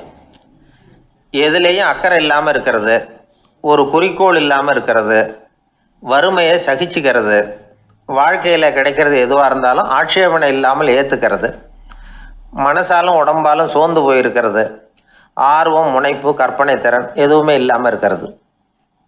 இதெல்லாம் தான் அந்த வறுமை பற்றிய பயத்தின் அறிகுறிகள். அந்த அடுத்தது ஒன்று பார்த்தோமே, பழிச்சொல் பற்றிய பயம். அதாவது அடுத்தவங்க நம்மளை குறை சொல்லி விடுவாங்களோ அப்படிங்கிற பயம். இதுக்கு அறிகுறி என்ன தெரியுமா? புதியவர்களை சந்திக்கிறதுக்கு பயப்படுறது, முடிவு எடுக்க முடியாமல் குழம்புறது, பிரச்சனைகளை தவிர்க்க விரும்புறது, தாழ்வு மனப்பான்மை, வரவுக்கு மீறி செலவு செஞ்சு இமேஜை உயர்த்திக்கிறது, குறிக்கோள் இல்லாத வாழ்க்கை, இதெல்லாம் தான் அதுக்கு அறிகுறிகள். 3வது பயம் உடல் நலம் பாதிப்பு பற்றிய பயம், அதாவது நோய் பற்றிய பயம். ஒரு உண்மை என்ன தெரியுமா? டாக்டரை சந்திக்கிற மனிதர்களில் 75% பேர் தங்களுக்கு நோய் வந்துட்டுதுங்கிற கற்பனையில் இருக்கிறவங்களாம். நிஜமாவே நோய் கிடையாது அவங்களுக்கு. இந்த பயத்தின் அறிகுறிகள் என்னென்னா, வியாதிக்கான அறிகுறிகள் தன்னிடம் இருக்கிறதாக நினச்சிக்கிறது, எந்த நேரமும் வியாதியை பற்றியே பேசி பேசி மனசை அங்கேயே வச்சிருக்கிறது, நோய் சம்பந்தமான செய்திகளை படித்து நமக்கு இப்படி ஆயிடுமோ அப்படின்னு வேதனைப்படுறது, இதெல்லாம் தான் அதுக்கு அறிகுறிகள். 4வது பயம் காதல் தோல்வி. இது ரொம்ப வேதனை, உடம்பையும் மனசையும் சீரழிச்சு விடும். ஆண்களை விட பெண்கள் தான் இந்த பய உணர்வில் அதிகமாக பாதிக்கப்படுறாங்க. 5வது முதுமை பற்றிய பயம். 6வது மரண பயம், வயசான காலத்தில் எப்படி சமாளிக்கிறது அப்படிங்கிற பயம். ஆக இதையெல்லாம் நாம் புரிஞ்சிக்க வேண்டியது ரொம்ப அவசியம். இந்த 6 வகை பயங்களை சரியாக புரிஞ்சுக்கிட்டு நாம் நடந்துக்கணும். வாழ்க்கையின் முன்னேற்றத்துக்கு இந்த பயங்கள் முட்டுக்கட்டே ஆகிடக்கூடாது. உழைச்சி பணம் சேர்க்கணும், உற்சாகமாக மனசை வச்சுக்கணும். மனசை கட்டுப்படுத்துகிற மார்க்கம் தெரிஞ்சுக்கிட்டா போதும், எல்லாம் சரியாக வந்துடும். நம்ம ஆள் ஒருத்தன் சொன்னான், சார் எனக்கு வறுமை பற்றிய பயம்தான் இருந்தது, ஒரே ராத்திரியில் 30,000 ரூபா தயார் பண்ணிவிட்டேன், இப்போ எனக்கு இன்னொரு பயம் வந்துட்டுதுன்னா. என்ன பயம்னு கேட்டாங்க. போலீஸு கண்டுபிடிச்சிருமோங்கிற பயம்னா. இது இந்த பயத்தில் அடங்காது. அதனால் அஞ்சி அஞ்சி சாவார், அஞ்சாத பொருள் இல்லை அப்படின்னு பாரதி சொன்னார் இல்லையா, அது மாதிரி பயத்தை புரிந்து கொண்டு அதற்கு தகுந்த மாதிரி நம்முடைய வாழ்க்கையை அமைத்து கொள்ள வேண்டும். அப்படி அமைத்து கொள்ளுகிறவர்களுக்கு வெற்றி நிச்சயம்.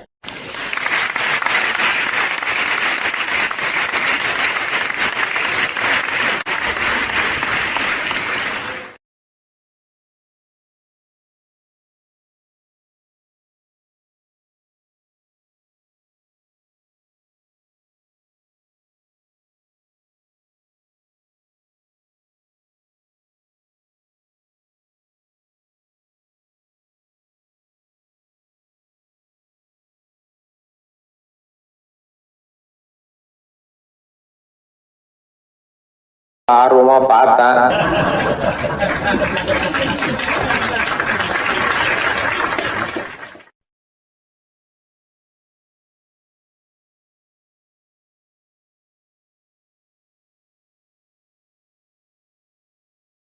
ஒரு ஊர்ல ஒரு ஆள் இருந்தான். அவனுக்கும் அவன் மனைவிக்கும் சண்டை. இவன் கோவிச்சுக்கிட்டு வீட்டை விட்டு வெளியில வந்துட்டான். நேரா தன்னுடைய நண்பன் ஒருத்தனை தேடிட்டு போனான். அந்த நண்பன் எப்படின்னா, எதுக்கும் அசர மாட்டான், எப்பவும் மகிழ்ச்சியா இருப்பான். அவன்கிட்ட போய் இவன் யோசனை கேட்டான். அது சரி, நீ எப்படி எப்பவும் மகிழ்ச்சியா இருக்கிற, என்னால் அப்படி இருக்க முடியலையே அப்படின்னு கேட்டான். என்ன நடந்தது சொல்லுன்னா அவன். வீட்டில் எனக்கும் என் மனைவிக்கும் தகராறு, நிம்மதி இல்லை. அதுதான் இங்கே வந்தேன், உங்ககிட்ட யோசனை கேட்கலாமேன்னு அப்படின்னு விவரத்தை சொன்னான். அதை கேட்டுவிட்டு அதுக்கப்புறமா இவன் சொன்னான், இந்த பாருப்பா, இது ஒன்றும் பெரிய விஷயம் இல்லை. எனக்கு 2 மனைவிகள், 2 வீடு. ஒரு வீட்டில் சண்டை வந்துட்டுதுன்னா நேராக இன்னொரு வீட்டுக்கு வந்துடுவேன். இங்கே சண்டை வந்துட்டுதுன்னா நேராக அங்கே போயிடுவேன். 2 குடும்பம் இருக்கிறதுனால இப்படி ஒரு வசதி. இதுதான் என்னுடைய மகிழ்ச்சியின் ரகசியம் அப்படின்னு நானா.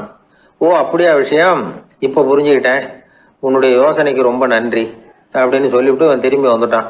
அங்கே எங்கே தேடினான். ஒரு வாரத்துக்குள்ளே இன்னொரு பொண்ணை தேடி கண்டுபிடிச்சி கல்யாணம் பண்ணிட்டான். இப்போ இவனுக்கும் 2 வீடு ஆகிட்டுது. அதுக்கப்புறம் என்னாச்சு தெரியுமா, இவன் 2வதாக கல்யாணம் பண்ணிக்கிட்டு வந்தானே, இந்த செய்தி முதல் மனைவிக்கு தெரிஞ்சு போச்சு. போனான், அது கழுத்தை பிடிச்சி வெளில தள்ளி விட்டு கதவை சாத்தி விட்டுது. இனிமேல் இந்த பக்கம் வராத, எனக்கு தெரியாமல் எப்படி நீ இன்னொரு கல்யாணம் பண்ண அப்படின்னு சொல்லி அடித்து விரட்டி விட்டுது. இவன் அதனால் என்ன பரவாயில்லன்னு 2வது மனைவி வீட்டுக்கு போனான். அங்கே பார்த்து, நீ எனக்கு கல்யாணம் பண்ணுறதுக்கு முன்னாடி ஏற்கனவே உனக்கு கல்யாணம் ஆச்சுங்கிற விஷயத்த ஏன் என்கிட்ட சொல்லலை அப்படின்னு சொல்லி அதுவும் கழுத்தை பிடிச்சி வெளில தள்ளி விட்டுது. இவன் வீதிக்கு வந்துட்டான். இங்கேயும் போக முடியல, அங்கேயும் போக முடியல. என்ன இது, அவன் சொல்லி கொடுத்த யோசனை ஒன்றும் சரியாக வரலையே அப்படின்னு யோசனை பண்ணிக்கிட்டே நடந்தான். வழியில் ஒரு பாழடைஞ்ச மண்டபம். சரி, இன்னைக்கு ராத்திரி இங்கேயே படுத்துருவோம், வேற எங்கேயும் போய் படுத்து தூங்க முடியாது. அதான் 2 பேரும் விரட்டி விட்டாங்களே, என்ன பண்ணுறது அப்படின்னு சொல்லி அந்த மண்டபத்தில் போய் ஒரு தூணில் ஓரமாக சாஞ்சி உக்காந்தான். அப்போ எதுத்தாப்புல இன்னொரு தூண் ஓரமாக யாரோ அசைகிறது மாதிரி தெரிஞ்சுது, லேசான இருட்டில். யாரப்பா அது அப்படின்னு கிட்ட போய் பார்க்குறான். அப்புறம் தான் தெரியுது, அவன் யார் தெரியுமா, இவனுக்கு யோசனை சொன்னான்ல 2 கல்யாணம் பண்ணிக்கணும்னு சொல்லி, அவன் அங்கே படுத்து கிடக்குறான். டேய் நீ எப்படிறான் இங்கே வந்த அப்படின்னா, 2 வீட்லேயும் சண்டை வந்துட்டுது, அதுதான் இங்கே வந்தேன், படுத்து தூங்கலாமேன்னு அப்படின்னா. 2 வீடு இருக்கிறது சௌரியம்னு என்கிட்ட சொன்னியப்பா அப்படின்னா இவன். நான் அப்படி சொன்னதுக்கு ஒரு காரணம் உண்டுன்னா அவன்.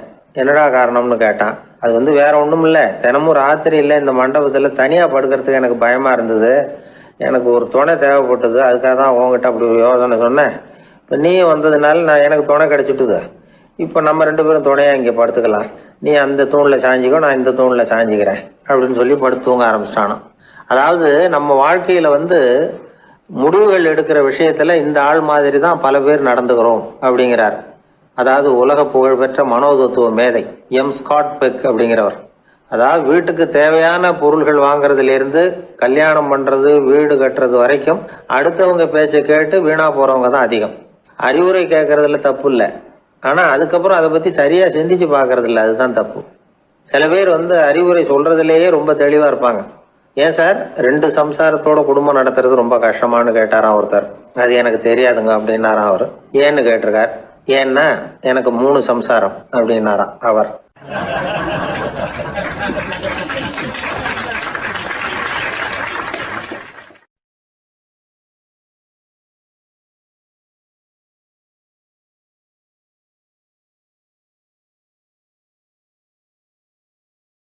ஒரு புகழ்பெற்ற ஜப்பானிய சாமுராய் வீரன், வாள் வீசுறதுல ரொம்ப கெட்டிக்காரன்.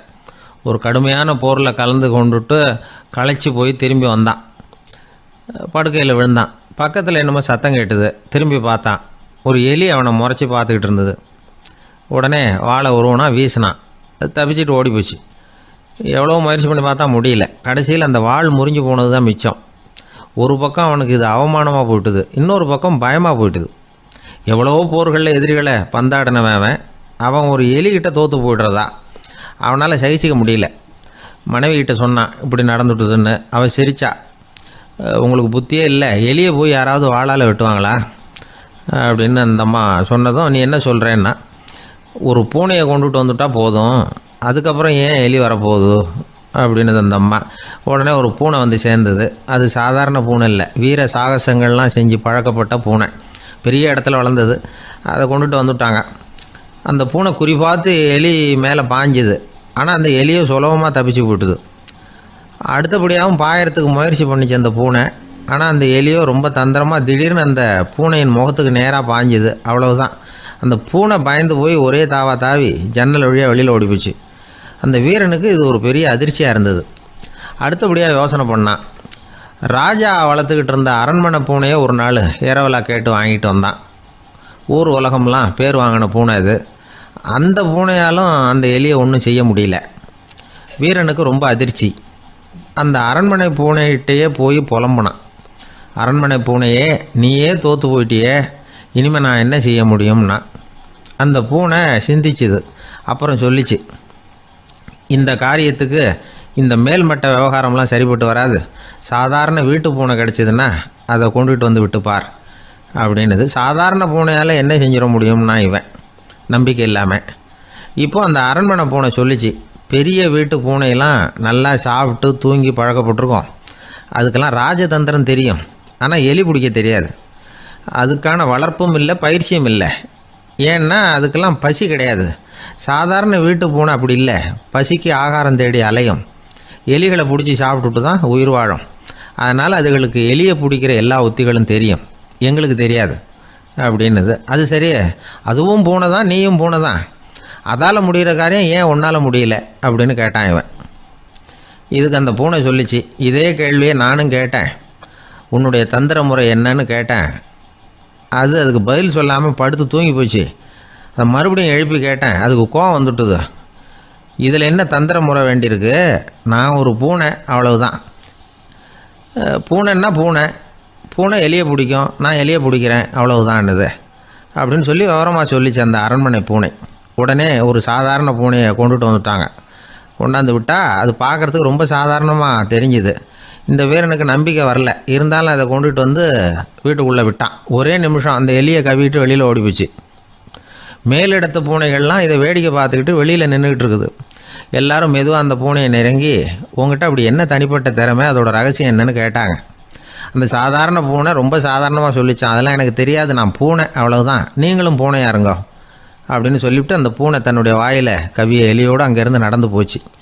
இந்த கதையிலேருந்து நாம் புரிஞ்சிக்க வேண்டிய தத்துவம் என்னென்னா, நீயாக இரு. இதுதான் அந்த தத்துவம். நம்ம ஒவ்வொருத்தருக்கு உள்ளேயும் ஒரு தனித்தன்மை இருக்குது. இதை அவங்கவுங்க புரிஞ்சுக்கிட்டு உண்மை இயல்பை புரிஞ்சுக்கணும். நம்முடைய இயல்பு என்னங்கிறது நமக்கு தெரியணும். அதை கண்டுபிடிக்கிறது தான் உண்மையான கலை.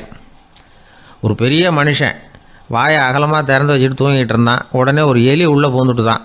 வீட்டு வேலையாள் டாக்டருக்கு ஃபோன் பண்ணான், எங்கள் முதலாளி வாய்க்குள்ளே ஒரு எலி பூந்துட்டுது டாக்டர் அப்படின்னா. நான் உடனே புறப்பட்டு வரேன், அதுக்கு முன்னாடி நீ ஒரு ரொட்டி துண்டை எடுத்து ஒரு வாய்க்கு முன்னாடி காட்டு, உள்ளே போன எலி வெளியில் வந்துடும்னார் டாக்டர். சரின்னு சொல்லிவிட்டான். கொஞ்ச நேரத்தில் டாக்டர் அங்கே போய் சேர்ந்தார். அப்போ வேலைக்காரன் ஒரு பெரிய மீனை அவர் வாய்க்கு நேராக இப்படியும் இப்படியும் ஆட்டிக்கிட்டு இருந்தான்.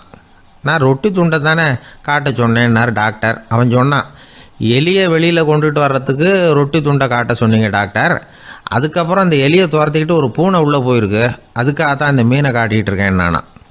இது எதுக்குன்னா, இப்படி வேடிக்கையாக சொல்கிறது, பூனை பூனையாக இருக்க வேண்டும், எலி எலியாக இருக்க வேண்டும், மனுஷன் மனுஷனாக இருக்க வேண்டும் அப்படிங்கிறத புரிஞ்சுக்கிறது.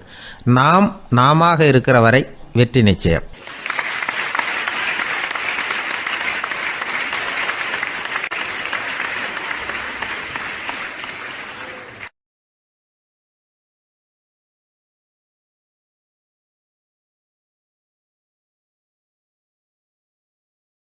எனக்கு ஒரு நண்பர், அவர் ஒரு வழக்கறிஞர். ஒரு நாள் அவர்கிட்ட பேசிக்கிட்டு இருந்தேன். அப்போ கேட்டேன், ஏன் சார் நீங்கள்லாம் கோர்ட்டில் வாதாடுறப்போ கருப்பு நிற அங்கி அணியிறீங்களே, அதுக்கு என்ன காரணம்?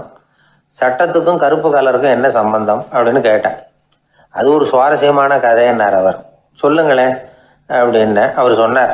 கிபி 1694 வருஷத்தில் இங்கிலாந்து அரசி 2வது மேரிங்கிறவர் இறந்து போனார். அந்த ராணியோட கணவர் 3ஆம் வில்லியம், அவரு ஒரு உத்தரவு போட்டாராம், அரசியோட மறைவுக்கு அனுதாபம் தெரிவிக்கிற வகையில் வழக்குரைஞர்கள் எல்லாரும் கருப்பு நிற அங்கி அணியணும் அப்படின்னு. அன்னைக்கு ஆரம்பித்த அந்த பழக்கம் அதுக்கப்புறம் மாறவே இல்லையாம், இன்னைக்கும் தொடருது. வழக்குரைஞர்கள்லாம் முதல்ல கருப்பு அங்கி மட்டும்தான் அணிஞ்சாங்களாம். அதில் ஒரு சின்ன சங்கடம், ஏற்கனவே உடம்பு கருப்பாக இருக்கிறவங்க அதுக்கு மேலே கருப்பு ட்ரெஸ் வேறு போட்டுக்கிட்டா முகம் பளிச்சுன்னு தெரியாது இல்லையா? அதனால் முகம் பளிச்சுன்னு தெரியறதுக்காக அவங்கெல்லாம் வெள்ளை நிற பட்டியை அணிய ஆரம்பித்தாங்களாம். இப்படி தான் இங்கிலாந்தில் அந்த பழக்கம் ஆரம்பமாயிருக்குது. அந்த சமயத்தில் இந்தியாவை ஆண்டது பிரிட்டிஷ்காரங்க தானே, அதனால் இங்கேயும் அந்த பழக்கம் அப்படி நடைமுறைக்கு வந்துட்டுது. அதே மாதிரி சர்ச்சிலின் மூதாதையரான மார்ல்பரோ பிரபுவின் ஞாபகார்த்தமாக நீதிபதிகள் இந்த வெள்ளை குள்ளாய் அணிகிற முறை பழக்கத்துக்கு வந்துதான். இதுதான் என்னுடைய நண்பர் சொன்ன தகவல். இங்கிலாந்தில் நீதிமன்றம்ங்கிறது ரொம்ப மதிப்புள்ளது. அந்த அளவுக்கு சட்டத்துக்கு அங்கே மரியாதை. அங்கே நடந்த ஒரு சுவாரஸ்யமான நிகழ்ச்சியை ஒரு சகோதரி எழுதி அனுப்பியிருந்தாங்க. அவங்க அப்பா நீதித்துறையை சேர்ந்தவரா. அவர் சொன்னதான் இது. அவங்க எழுதி அனுப்பியிருந்த விஷயம் என்னென்னா, அங்கே ஒரு கேஸில் ஒரு முக்கியமான தீர்ப்பு வழங்க வேண்டியிருக்குது.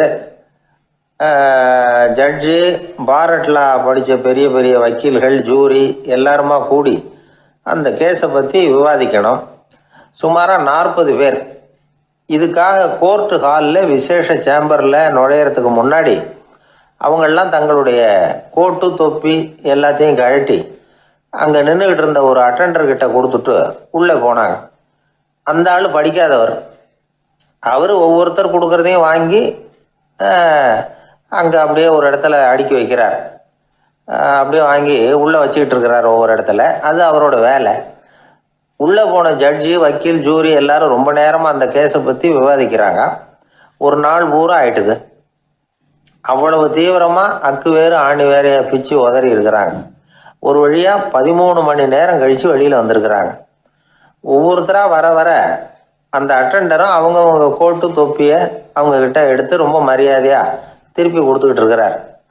கடைசியாக ஜட்ஜ்மெண்ட்லாம் எழுதி முடிச்சுட்டு ரொம்ப திருப்தியோடவும் களைப்போடவும் வெளியில் வந்துக்கிட்டு இருக்கிறாராம். இந்த ஆள் அவருடைய மேல் கோட்டையும் தொப்பியையும் எடுத்து அவர்கிட்ட ரொம்ப மரியாதையோடு நீட்டினாராம். ஜட்ஜுக்கு ரொம்ப ஆச்சரியம். இந்த ஆள் எப்படி இவ்வளவு பேரோட கோட்டு தொப்பி எல்லாத்தையும் ஞாபகம் பேசகாமல் திருப்பி கொடுக்குறார் அப்படிங்கிறது அவருக்கு ஆச்சரியம். அதனால் அவர் அந்த ஆளை பார்த்து கேட்டாராம், ஏப்பா இந்த கோட்டை கொடுக்குறியே, இது என்னோடது தானா, என்னோடது தான்னு உனக்கு எப்படி தெரியும் அப்படின்னாராம். இதுக்கு அந்த பியூனு ரொம்ப பதவிசாக பதில் சொன்னாராம், ஐயா இந்த கோட்டு ஹேட்டை உங்ககிட்ட வாங்கி மாட்டினேன், இப்போ திரும்ப உங்ககிட்ட தரணும், தந்துட்டேன், இதுதான் என்னோட வேலை. மற்றபடி இது உங்களோட தான் இல்லையா அப்படிங்கிறதெல்லாம் எனக்கு தெரியாதுங்க அப்படின்னாராம்.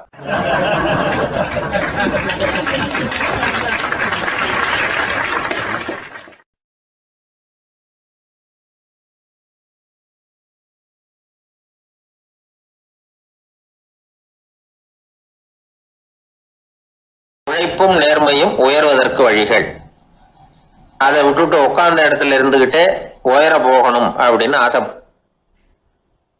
கற்பனை பண்றாங்க. அந்த கற்பனையிலேயே பாதி வாழ்க்கை ஓடி போடுது. உழைப்புங்கிற வழியையும் நேர்மைங்கிற வழியையும் ஒதுக்கி விட்டு குறுக்கு வழியில ஓட நினைக்கிறவங்க குப்புற விழுந்துடுறாங்க. எந்த தொழிலை நாம செய்தாலும் சரி, அந்த தொழிலுக்குரிய பெருமையை நாம புரிஞ்சுக்கிட்டு அதுல ஈடுபடணும். அப்படி இல்லாம என்ன சார் பொழப்புது, இந்த தொழிலை மனுஷன் செய்வானா அப்படி புலம்பிக்கிட்டே இந்த தொழிலையே செஞ்சுக்கிட்டு இருக்கிறவங்க நம்மள பல பேர் உண்டு. செய்யும் தொழிலே தெய்வம் அப்படின்னு சொல்றாங்கல்ல, அப்படி சொல்றது எதுக்காக? அந்த அளவுக்கு அதுல ஒரு ஈடுபாடு வேணுங்கிறதுக்காகத்தான். ஒரு பெரிய மலைப்பகுதி, அந்த மலை அடிவாரத்துல ஒரு சிற்பி உட்காந்து ஒரு சிலையை வடிச்சுக்கிட்டு இருக்கிறான். கையில ஒரு சின்ன உளிய வச்சுக்கிட்டு ஒரு பெரிய கருங்கல் பாறையை கொஞ்சம் கொஞ்சமா உடைச்சுக்கிட்டு இருக்கான். ஒரு சிற்பத்தை வடிக்கிறதுங்கிறது அவ்வளவு உன்னதமான ஒரு தொழிலா? எல்லாராலையும் முடியுமா அது? அப்படி இருந்தும் அந்த சிற்பிக்கு மன நிறைவில்லை. அவன் நினைக்கிறான், இந்த கடுமையான வெயில்ல உட்கார்ந்து வேலை செய்யறது எவ்வளவு கஷ்டம். நாம ஒரு சிற்பியா இருக்கிறதுனால தானே சூரியன் கடுமையான வெப்ப கதிர்களை நம்ம மேல வீசுறான். நாமளே அந்த சூரியனா இருந்துட்டா இந்த கஷ்டம் இருக்காதே. நம்மளை கஷ்டப்படுத்துறவன் நம்மளை விட வலிமை உள்ளவன், அதனால நாம அவனா மாறி விடுறதுதான் நல்லது அப்படின்னு அந்த சிற்பி யோசனை பண்ணான். அவன் எண்ணம் உடனே நிறைவேறிட்டுது. இயற்கைங்கிற மாபெரும் சக்தி அவனை ஒரு சூரியனா மாத்தி விட்டது. சிற்பி இப்போ ஒரு சூரியனா மாறினான். இனிமே இந்த உலகத்துல நம்மளை விட வலிமை உள்ளவன் வேற யாரும் கிடையாது அப்படின்னு நினைக்க ஆரம்பிச்சுட்டான். அவனுக்கு மகிழ்ச்சியா இருந்தது. அந்த மகிழ்ச்சி அதிக நேரம் நீடிக்கல. ஏன்னா கொஞ்ச நேரத்துல ஆகாயத்துல கரிய மழை மேகங்கள் அப்படியே சூழ்ந்து வந்தது. சூழ்ந்து வந்த மேகங்கள் சூரியனை மறைக்க ஆரம்பிச்சது. இப்போ சூரியனா இருந்த அந்த சிற்பி நினைச்சு பாக்குறான், என்ன இது என்னையே இந்த மேகம் மூடி மறைக்குதுன்னா அது என்னை விட பெரிய ஆளாதான் இருக்கணும். அதனால இனிமே நாம சூரியனா இருக்கக்கூடாது, நாம மேகமா தான் இருக்கணும், அதுதான் கௌரவம் அப்படின்னு நினைக்க ஆரம்பிச்சிட்டான். இப்பவும் பாருங்க, இயற்கை அவனுடைய ஆசையை நிறைவேற்றி வச்சது. சூரியனா இருந்த சிற்பி மேகமா மாறினான். வான வீதியில அப்படியே உல்லாசமா வர ஆரம்பிச்சான். அந்த உல்லாசமும் அதிக நேரம் நீடிக்கல. எதிரில் பார்த்தா பிரம்மாண்டமான மலைகள் வழியை அடைச்சிட்டு நிக்குது. வேகமா வந்த மேகம் மலையில மோதிக்கிட்டுது. அந்த மலையை தாண்டி அப்பால செல்ல முடியல. இப்போ அந்த மேகம் நினைக்குது, நாம எந்த தடையும் இல்லாம அந்த இடத்துல மிதந்து வர்றோம், நம்மையே போக விடாம தடுக்குதுன்னா அந்த மலைக்கு எப்பேற்பட்ட வலிமை இருக்கணும். இனிமேலும் நாம மேகமா இருந்து பிரயோஜனம் இல்லை, இருந்தா மலையா இருக்கணும், அதுதான் பெருமை அப்படின்னு நினைக்க ஆரம்பிச்சான். இப்பவும் பாருங்க, இயற்கை அவனுடைய ஆசையை நிறைவேற்றி வச்சது. மேகமா இருந்த சிற்பி மலையா மாறினான். பெரிய மலை பூமிக்கும் வானத்துக்குமா நின்றுகிட்டு இருக்கு. இனிமே நமக்கு எந்த கவலை இல்லை அப்படின்னு நினைச்சது அந்த மலை. இப்படி நினைச்சுக்கிட்டு இருந்த வேளையில அந்த மலையோட காலடியில அடிவாரத்துல ஏதோ சத்தம் கேட்டுது. என்ன சத்தம் இது அப்படின்னு சொல்லி அந்த மலை மெதுவா குனிஞ்சு பார்த்துதான். பார்த்தா அங்க ஒரு மனுஷன் தன்னுடைய கையில உளிய வச்சுக்கிட்டு மலையை கொத்திக்கிட்டு இருக்கிறான். ஏதோ ஒரு சிற்பத்தை வடிக்கிறதுக்காக அவன் முயற்சி பண்ணிட்டு இருக்கிறான். இப்போ அந்த மலை நினைச்சுதான், மலையே ஒருத்தன் உடைக்கிறான்னா அவன் எப்பேற்பட்ட வலிமை உள்ளவனா இருக்கணும். இனிமேலும் மலையா இருந்து பிரயோஜனம் இல்லை, மனுஷனா மாறணும், அதுதான் சரி அப்படின்னு நினைச்சுதான். அந்த வினாடியே அந்த மலை ஒரு மனுஷனா மாறிச்சு. அவன் கையில ஒரு உளி, பழையபடியே ஒரு கருங்கல் பாறையை கொத்த ஆரம்பிச்சான். அந்த ஆள் பழைய நிலைமைக்கு வந்துட்டான். இந்த கதையிலிருந்து நாம தெரிஞ்சுக்க வேண்டியது என்னன்னா, தன்னுடைய உண்மையான பலம் என்னங்கிறது தெரியாமலே தாவி தாவி தடுமாறிக்கிட்டு இருக்கிறான் மனுஷன் அப்படிங்கிறது தான். இனிமேலாவது அதை புரிஞ்சுக்கணும், புரிஞ்சுக்கிட்டு புறப்படணும் வாழ்க்கையில வெற்றி பெறறதுக்கு. ஒரு குடும்ப தலைவருக்கு விபரீதமா ஒரு ஆசை வந்துதான். அதாவது ஒரு நாள் பூராவும் புடவை கட்டிக்கிட்டு மனைவி செய்கிற வீட்டு வேலைகள், சமையல் வேலைகள் எல்லாத்தையும் தானே செய்யணும், மனைவிக்கு ஆண் வேஷம் போட்டு ஆபீஸுக்கு அனுப்பி வச்சுடணும் அப்படின்னு ஆசைப்பட்டான். இதுதான் அந்த ஆசை. அதே மாதிரி செஞ்சான். பெண் வேஷத்துல சமையல் பண்ணிட்டு இருந்தான். இருட்டி விட்டுது. இந்த சமயத்துல வாசல் கதவு தட்டப்படுற சத்தம் கேட்டுது. ஓடி போய் திறந்தான். பக்கத்து வீட்டம்மா கிடுகிடுன்னு உள்ள வந்துட்டாங்க, காப்பி பொடியோ ஏதோ வாங்கறதுக்கு. இவன் பயந்து போய், கமலாம்மா, நான் சுசீலா இல்ல, சுசீலாவோட புருஷன், பெண் வேஷத்துல இருக்கிறேன், சும்மா ஒரு சேஞ்சுக்காக அப்படின்னா. உடனே அந்த அம்மா கிட்ட பயப்படாத, நானும் கமலா இல்ல, கமலாவோட புருஷன், இதுவும் சும்மா ஒரு சேஞ்சுக்காகத்தான் அப்படின்னு. இப்படி வாழ்க்கைய விபரீதமா நினைச்சுக்கிட்டு வேற வேற கற்பனைகள்ல வீணாக்கிக்கிட்டு இருக்கிறவங்க தான் ரொம்ப அதிகம். நாம அதுவா மாறணும்னு நினைக்கிறது தப்பு, நாம இருக்கணும் அப்படின்னு நினைக்கிறது தான் உண்மை, அதுதான் சரி. அந்த சிற்பி என்னென்னோ கற்பனை பண்ணி கடைசியில மறுபடியும் சிற்பியாகவே சேர்ந்தான் பாருங்க. அதனால நம்முடைய உண்மையான பலம் என்ன அப்படிங்கிறத தெரிஞ்சுக்கிட்டு நடந்துகிட்டோம்னா வாழ்க்கையில எப்பொழுதும் வெற்றி நிச்சயம்.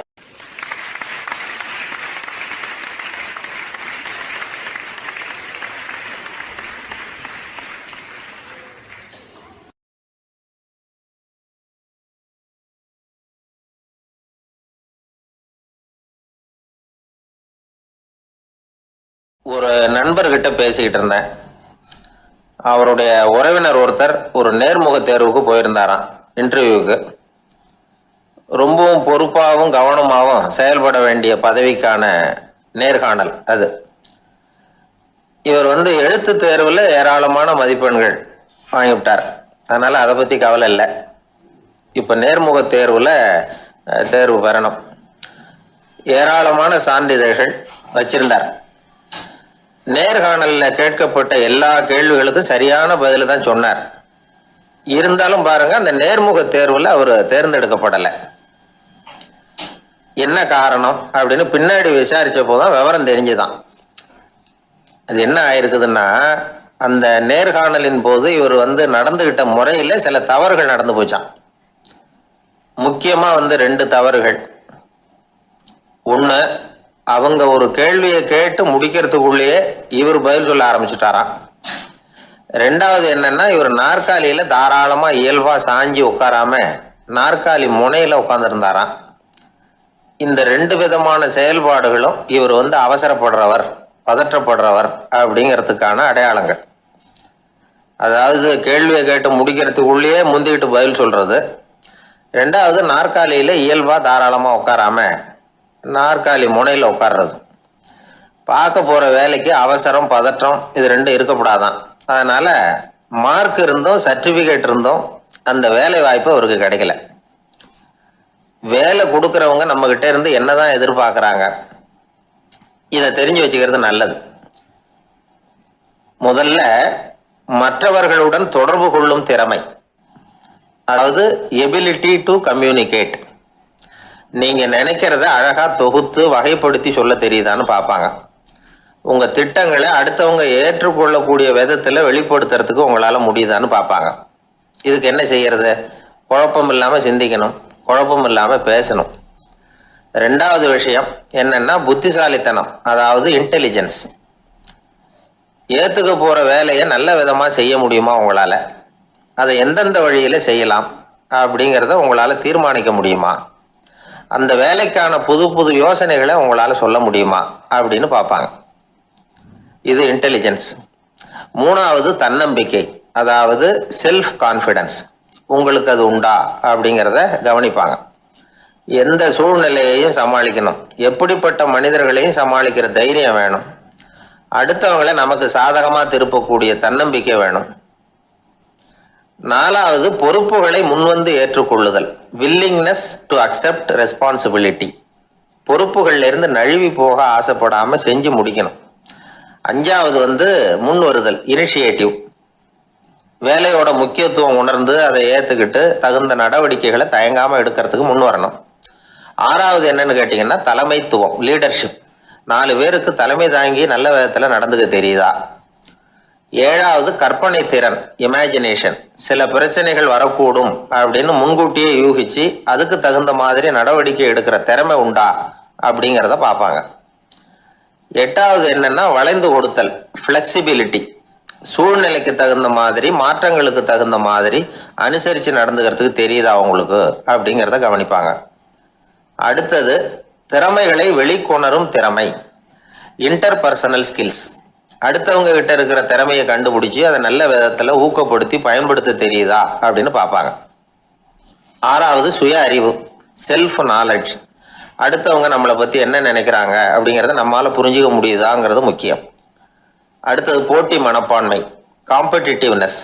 அடுத்தவங்களை ஒப்பிட்டு பார்த்து அதை விட ஒரு படி மேல வரணுங்கிற குணம் வேணும். இதுக்கு அடுத்தது என்னன்னா குறிக்கோளை வெல்லுதல், கோல் அச்சீவ்மெண்ட். குறிக்கோளை சவாலா எடுத்துக்கிட்டு அதை அடையணும். அப்புறம் வேறுபட்ட திறமைகள், ஒகேஷனல் ஸ்கில்ஸ். பதவிக்கு வேண்டிய திறமைகள் தவிர மற்ற திறமைகள் எதுவும் உண்டாங்கிறது முக்கியம். நமக்கு வேலை கொடுக்கணும்னு நினைக்கிறவங்க நம்ம கிட்ட இருந்து இவ்வளவும் எதிர்பார்ப்பாங்க. அதுக்கு தகுந்த மாதிரி நம்மளை நாமே தயார்படுத்திக்கணும். எனக்கு வேண்டப்பட்ட ஒருத்தர் ஒரு இன்டர்வியூக்கு போயிட்டு வந்தார், நேர்காணலுக்கு. எப்படி இருந்தது இன்டர்வியூன்னு விசாரிச்சேன். நான் போனேன், அவர் கேட்ட எல்லா கேள்விக்கும் அவர் எதிர்பார்த்தது மாதிரியே எல்லா பதிலையும் சொன்னேன். கடைசியா நான் எதிர்பார்க்காத ஒரு தகவலை அவர் சொன்னார் அப்படின்னாரு. என்னன்னு கேட்டேன். அவரும் என்ன மாதிரியே இன்டர்வியூக்கு வந்தவர் தானா, சும்மா என்ன கேள்வி கேட்டுக்கிட்டு உட்காந்துருந்தாராம் அப்படின்னார். அதனால ஒரு நேர்காணலுக்கு போறதுக்கு முன்னாடி என்ன எதிர்பார்க்கறாங்க அப்படிங்கறத தெரிஞ்சுக்கிட்டு போனா வெற்றி நிச்சயம்.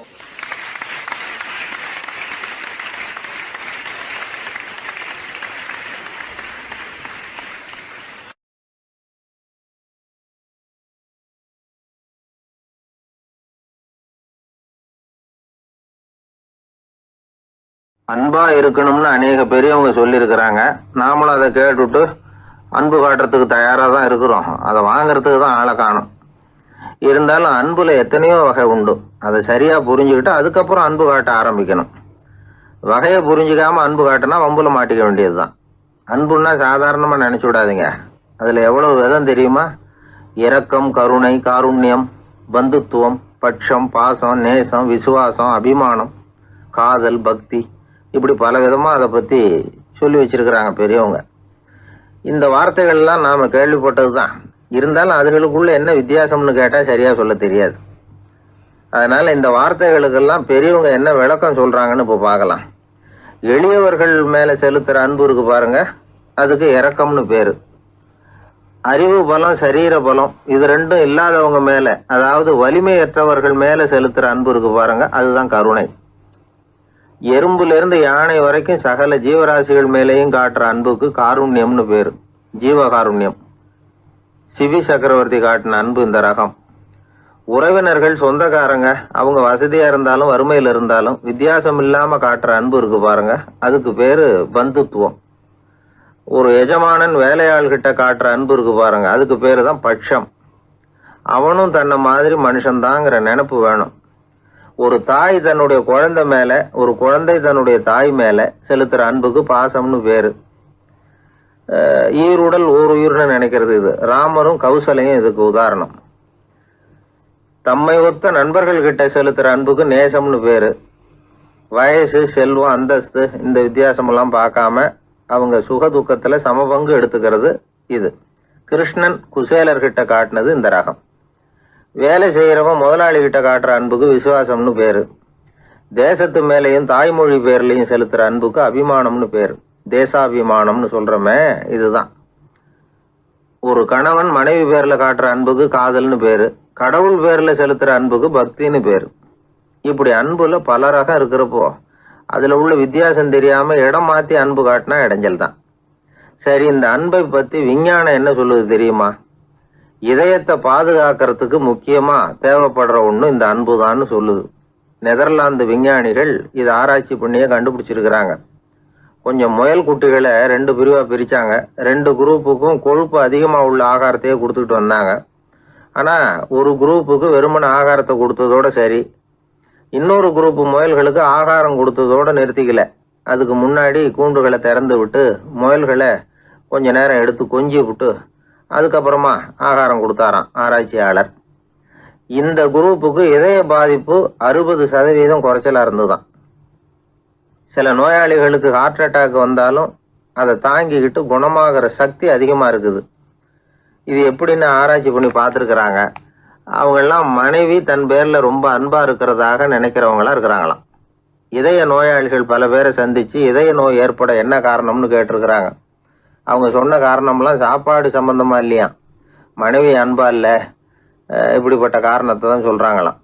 அதனால இதயத்தை பாதுகாக்கணும்னு நினைக்கிறவங்க அடுத்தவங்க அன்பா இருக்கிறது மாதிரி பார்த்துக்குங்க, அதுதான் முக்கியம். ஒருத்தர் முகம் பூரா பிளாஸ்டரி போட்டுக்கிட்டு வந்தார். ரொம்ப கோபமா, என்னங்க ஆச்சுன்னு விசாரிச்சேன். எல்லாம் உங்களால தான் சார்னார். விவரமா சொல்லுங்களேன். என்ன? உங்க தகவலை கேட்டுட்டு ஒரு பூனைக்குட்டியை கையில எடுத்தேன், அன்பா அதை தடவி கொடுக்கறதுக்காக. ஆனா அது முந்திக்கிட்டது, அது என் முகத்தை தடவி கொடுத்துட்டுது. முகம் பூரா நகை கீறல், அதுதான் இப்படி அப்படின்னார். அன்புல அறிவு சேராததுனால வந்த கோளாறு இது.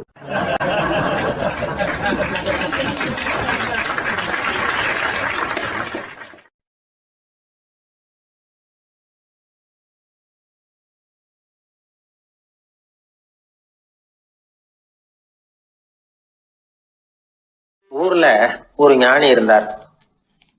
ஒரு நாள் அவரை தேடிட்டு ஒருத்தர் வந்தார். வந்தவர் ஞானியை பார்த்து ஒரு கேள்வி கேட்டார். ஐயா, உங்களுடைய சாதனை என்ன? இதுதான் அவர் கேட்ட கேள்வி. இதை கேட்டதும் அந்த ஞானி நிமிர்ந்து இவரை பார்த்தார். அப்புறம் சொன்னார், அது ஒன்றும் பெரிய விஷயம் இல்லை, அது ரொம்ப எளிமையான ஒண்ணு. எப்போ எனக்கு பசிக்குதோ அப்ப நான் சாப்பிட்டுருவேன், எப்போ எனக்கு தூக்கம் வருதோ அப்ப நான் தூங்கிடுவேன், அவ்வளவுதான் அப்படின்னார். கேள்வி கேட்டவர் ஒரு மாதிரி ஆயிட்டார். ஐயா, இதே தானே நாங்களும் செய்யறோம், இதுல என்ன அதிசயம் இருக்கு அப்படின்னார். இப்ப அந்த ஞானி சொன்னாராம், இங்கதான் நீங்க தப்பு பண்றீங்க அப்படின்னாராம். அப்படியான்னாரு இவரு. ஆமா அப்படின்னாராம். நீங்க செய்யற தவறு எனக்கு புரியுது.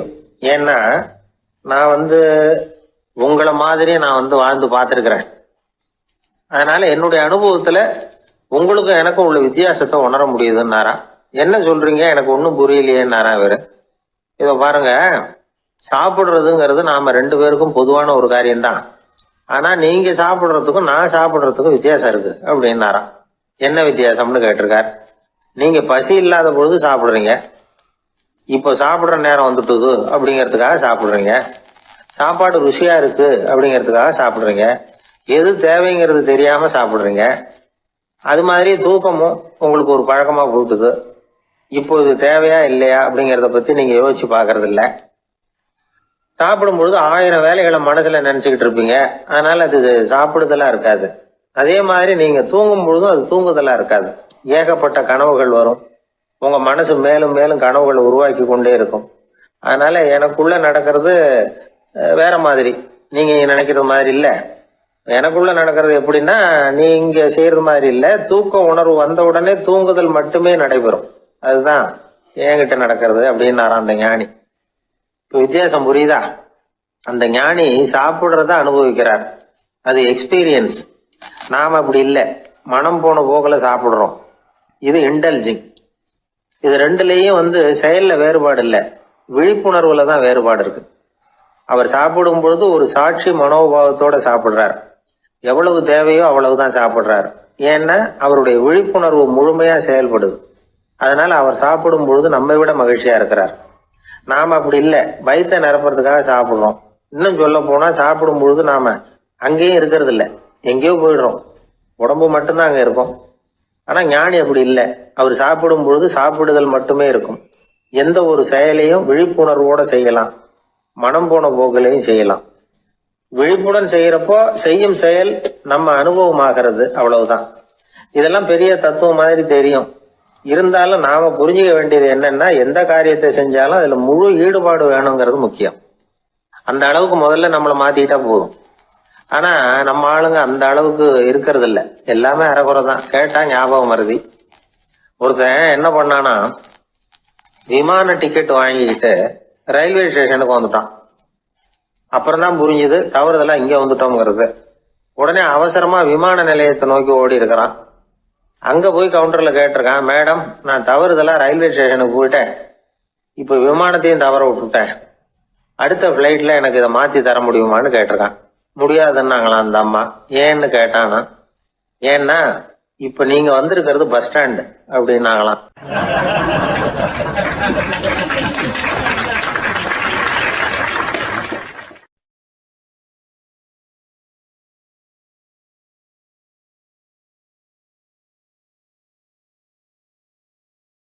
ஒரு கோவில்ல ஆன்மீக சொற்பொழிவு நடந்துகிட்டு இருக்குது. ஒரு பெரியவர் பேசிக்கிட்டு இருக்கார். கடவுளை பத்தியும் சொர்க்கத்தை பத்தியும் மனுஷனை பத்தியும் அவர் விவரமா பேசுறார். எல்லாரும் உட்காந்து கேட்கறாங்க. அந்த கூட்டத்துல ஒரு தத்துவ ஞானியும் உட்கார்ந்துருக்கிறார். அவருடைய நண்பர். பேசி முடிச்சதும் அந்த பெரியவர் மேடையை விட்டு இறங்கினார். நேரா அந்த தத்துவ ஞானிகிட்ட வந்தார். எப்படி இருந்தது என்னுடைய பேச்சு அப்படின்னு கேட்டார். நீங்க பேசினது ஒண்ணுக்கு ஒண்ணு முரண்பாடா தெரிஞ்சது அப்படின்னாரா இவரு. நான் என்ன அப்படி தப்பா பேசிவிட்டேன் அப்படின்னாரா அவரு. கடவுளை நம்புகிறவன் சொர்க்கத்துக்கு போவான்னு சொன்னீங்க, அப்புறம் நல்ல விதமா வாழறவன் சொர்க்கத்துக்கு போவான்னு சொன்னீங்க அப்படின்னாராம். இதுல என்ன முரண்பாடுன்னு கேட்டிருக்காரு அவர். இதுலதான் முரண்பாடு தெரியுது எனக்கு. அதாவது இங்க ஒருத்தன் எல்லா தப்பும் பண்ணிட்டு இருக்கிறான், அவன் கடவுளை நம்பினான்னா அவன் சொர்க்கத்துக்கு போவானா? இது என்னுடைய முதல் கேள்வி. இல்லைன்னா ஒருத்தன் எந்த தப்பும் பண்ணல, ரொம்ப ஒழுங்கா வாழ்ந்துகிட்டு இருக்கிறான், ஆனா அவன் கடவுளை நம்பல, அவன் என்ன நரகத்துக்கு தான் போவானா? கடவுள் நம்பிக்கை உள்ள ஒரு திருடன் என்ன ஆவான், எங்க போவான்? கடவுள் நம்பிக்கையே இல்லாத ஒரு நல்லவன் என்ன ஆவான், எங்க போவான்? ஒருத்தன் இங்க கடவுள் நம்பிக்கையோட வாழறது முக்கியமா அல்லது நல்லவனா வாழறது முக்கியமா? இதுதான் இவர் கேட்ட கேள்வி. இதை கேட்டதும் அந்த பெரியவர் குழம்பி போயிட்டார். அவர் சொன்னது நியாயம் தானே. கடவுளை நம்புறவன் தான் சொர்க்கத்துக்கு போவான்னா பேசாம கடவுளை நம்பிக்கிட்டு இந்த உலகத்துல எல்லா தப்பும் பண்ணிக்கிட்டு இருக்கலாமே. பேச்சாளர் குழப்பத்தோட வீட்டுக்கு போனார். படுத்து தூங்கினாரு. ஒரு கனவு வந்தது. கனவுல அவர் ஒரு ரயில்ல வேகமா போயிட்டு இருக்கிறார். எதிரில் உட்காந்துருக்கிறவரை பார்த்து நாம இப்ப எங்க போறோம்னு கேட்டார். சொர்க்கத்துக்கு போயிட்டு இருக்கிறோம் அப்படின்னாங்களாம். ரயில் போய் நின்னுது. இவர் இறங்கினார். இங்க கௌதம புத்தர் இருப்பார், சாக்ரட்டிஸ் இருப்பார், அவங்கள பார்க்கறதுக்கு ஒரு நல்ல வாய்ப்பு அப்படின்னு நினைச்சுக்கிட்டே அங்கேயும் இங்கேயும் பார்த்தார். அங்க யாருமே இல்லை. ஒரே பாலைவனம் மாதிரி இருக்குது. பச்சை இல்லை, பசுமை இல்லை, பூக்கள் இல்லை, மரம்லாம் மொட்டையா நிற்குது. எலும்பும் தோலுமா சில முனிவர்கள் அங்கேயும் இங்கேயுமா உட்காந்துருக்குறாங்க. இவர் அவங்க கிட்ட போய் இந்த புத்தர், சாக்ரட்டிஸ் இவங்கெல்லாம் எங்க இருக்கிறாங்கன்னு கேட்டாராம். அப்படி யாரும் இங்க இல்லையே, அவங்கெல்லாம் யாரு அப்படின்னு திருப்பி கேட்டிருக்கிறாங்க. இவருக்கு அதிர்ச்சியா போச்சு. அப்படின்னா அவங்க எங்க போயிருப்பாங்க? உடனே ரயில் நிலையத்துக்கு ஓடி வந்தார். அப்பதான் நரகத்துக்கு ஒரு ரயில் புறப்பட்டுக்கிட்டு இருந்தது அங்கிருந்து. அதுல ஏறி உட்கார்ந்தார். ரயில் வேகமா போச்சு. நரகம் நெருங்க நெருங்க காற்று குளிர்ச்சியா வீச ஆரம்பிச்சுதான். வெளியில பசுமையா இருந்துதான். அழகான மலர்கள், அழகான நீர்நிலைகள், நந்தவனங்கள், ரொம்ப அருமையா இருக்குது. ரொம்ப அங்க இருந்தவங்க எல்லாம் ரொம்ப மகிழ்ச்சியா உல்லாசமா வேற இருந்திருக்கிறாங்க. எங்க பார்த்தாலும் ஆடல் பாடல் உற்சாகம். இவர் ரயிலை விட்டு இறங்கினார். அவருக்கு சந்தேகம், இதுவா நரகம் அப்படின்னு விசாரிச்சிருக்காரு. ஆமா இதுதான் நரகம்னாங்களாம். எனக்கு ஒரு சந்தேகம் இருக்காரு. என்னன்னு கேட்டிருக்காங்க. கௌதம புத்தரும் சாக்ரட்டிஸும் லாவோஸும் இவங்க மாதிரி இன்னும் பல பேரும் கடவுள் நம்பிக்கை இல்லாதவங்க அவங்கெல்லாம் இங்கே இருக்கிறாங்களா அப்படிங்கிறது தான் என்னுடைய சந்தேகம் அப்படின்னாராம். இப்போ அவங்க சொல்லியிருக்கிறாங்க, இப்போ நீங்கள் பார்க்குறீங்களே பசுமையும் பச்சை பயிர்களும் ஆடல் பாடல்களும் அழகிய மலர்களும், இது எல்லாமே கௌதம புத்தரும் சாக்ரட்டிஸும் அது மாதிரி மகான்களும் இங்கே வர ஆரம்பித்த பிறகு தான் உண்டாக ஆரம்பிச்சது. இந்த பிரதேசத்தை அவங்க வந்து அப்படியே மாற்றிக்கிட்டாங்க. இப்போலாம் இங்கே இருக்கிறவங்க யாரும் சொர்க்கத்துக்கு போகிறதுக்கே ஆசைப்படுறதில்ல அப்படின்னாங்களாம். இந்த அதிர்ச்சியிலேயே அந்த பெரியவர் கனவு கலைஞ்சி முழிச்சுக்கிட்டார். இதில் இருக்கிற கருத்து என்னன்னா, நல்லவர்கள் எங்கே இருக்கிறாங்களோ அந்த இடத்துக்கு பேர் தான் சொர்க்கம். சொர்க்கம் நரகம்ங்கிறதெல்லாம் ஆன்மீக பண்புகள், அவ்வளவுதான். ஒரு ஊரில் 2 இணைபிரியாத நண்பர்கள். ஒருத்தன் கேட்டான், இப்போ கடவுள் நம்ம முன்னாடி வந்து உங்கள் 2 பேரில் யாராவது ஒருத்தர் மட்டும் என்னோட சொர்க்கத்துக்கு வரலாம் அப்படின்னு கூப்பிட்டா நீ என்ன சொல்லுவேன்னு கேட்டானா. இவன் ரொம்ப பெருந்தன்மையாக உன்னையே அழைச்சிட்டு போக சொல்லிடுவேன் அப்படின்ட்டுருக்கான். அப்படின்னா உனக்கு சொர்க்கம் வேணாமான்னு கேட்டிருக்கான் அவன். நீ என்னை விட்டுட்டு போனாவே அப்புறம் இந்த பூலோகமே எனக்கு சொர்க்கம் தாண்டா அப்படின்னு நானா இவன்.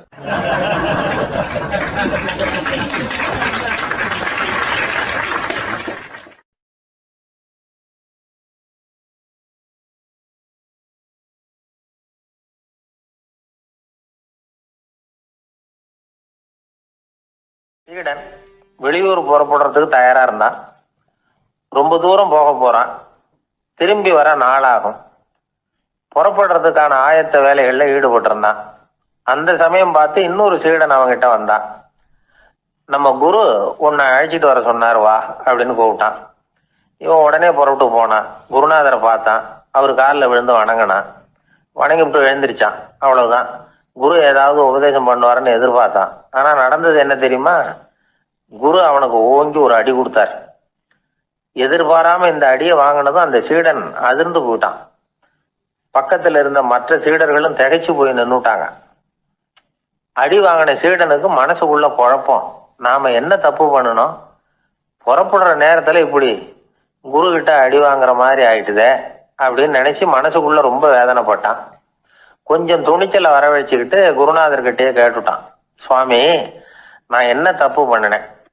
என்னை இப்படி அடிச்சுட்டீங்களே, ஒரு வார்த்தை கூட உங்களை எதிர்த்து நான் பேசினது இல்லையே, இவ்வளவு காலமா உங்க விருப்பத்துக்கு விரோதமா ஒரு காரியம் கூட நான் செஞ்சது இல்லையே, வந்ததும் வராததுமா ஒண்ணுமே சொல்லாம என்ன அடிச்சுட்டீங்களே, குருவே நான் செஞ்ச குற்றம் தான் என்ன அப்படின்னு கண்ணீரோட பரிதாபமா கேட்டானா அந்த சீடன். ஆனா அந்த குரு முகத்துல கொஞ்சம் கூட கோபம் இல்லை. அவர் சிரிச்சுக்கிட்டே நின்றுகிட்டு இருந்தாராம். அதுக்கப்புறம் சொன்னாராம், என்னுடைய அருமை சீடனே, நீ ஒரு தவறும் பண்ணல. நான் உன்னை அடிச்சது நீ ஏதோ தப்பு பண்ணிவிட்டேங்கிறதுக்காக இல்லை. நீண்ட பயணம் போக போற, ஞாபகமா ஏதாவது கொடுத்து அனுப்ப வேணாமா? நீ ஞானம் பெற்ற பிறகுதான் திரும்பி வர போறேங்கிறது எனக்கு தெரியும். அதுக்கு பிறகு உன்னை வந்து அடிக்க முடியுமா? அதனால இப்ப கிடைச்சிருக்கிற இந்த வாய்ப்பை பயன்படுத்திக்கிட்டேன். அப்போதைக்கு இப்பவே அடிச்சுட்டேன், அவ்வளவுதான், வேற ஒண்ணும் இல்லை அப்படின்னாராம். குரு சிரிச்சுக்கிட்டே இப்படி சொல்றார். இருந்தாலும் இதுவும் ஒரு உபதேசம் தான். அதிர்ச்சிகளால வந்து விழிப்படைய வைக்கிறதும் ஒரு வழிதான். இது வந்து ஜென் வழி. பெரும்பாலும் அதிர்ச்சியின் மூலமாகவே ஞான தரிசனத்தை அருள்கிறவர்கள் தான் ஜென் குருமார்கள். நம்ம தியானம் தான் ஜென். இந்தியாவிலிருந்து இது சீனாவுக்கு போய் கொஞ்சம் பேர் மாறி வளம் பெற்று ஜப்பான்ல ஜென் ஆகி வளர்ந்துருக்குது, அவ்வளவுதான். ஜென்கிறது தியானம். எதை நினைச்சும் தியானிக்கிறது இல்லை, எல்லாத்துலயும் தியானம் இருக்கிறதா சொல்லுது ஜென். பேசுறது, இருக்கிறது, நடக்கிறது, சாப்பிடுறது, சிரிக்கிறது, தூங்குறது, தொழில் செய்யறது அல்லது சும்மா இருக்கிறது எல்லாமே தியானம் தான். ஜென்கிறது ஒரு சுய தரிசனம். தன்னைத்தானே அடையாளம் கண்டுகொள்ளுகிறது தான் அது. இல்லாத எதையும் தேடி கண்டுபிடிக்கிறது இல்லை. சென் மார்க்கத்தை பத்தி ஓஷோ என்ன சொல்றாரு தெரியுமா? காணாமல் போன தன்னுடைய மூக்கு கண்ணாடி தன்னுடைய மூக்கின் மேல் இருப்பதை கண்டுகொள்வது போன்றது சென் அப்படிங்கிறார். நம்மால் இன்னொருத்தர் முகத்தை ரொம்ப நேரமா உத்து பார்த்துக்கிட்டு இருந்தார். என்ன பாக்குறீங்கன்னாரு அவரு. நீங்க போட்டிருக்கீங்களே மூக்கு கண்ணாடி, அதை தான் பாக்குறேன்னாரு இவரு. நீங்க அப்படி பாக்குறதுக்கு விசேஷ காரணம் ஏதாவது உண்டான்னு கேட்டார் இவர். உண்டுன்னார். என்னன்னு கேட்டார். நேற்றுக்கு காணாம போன என்னோட மூக்கு கண்ணாடி அது அப்படின்னாராம் இவர்.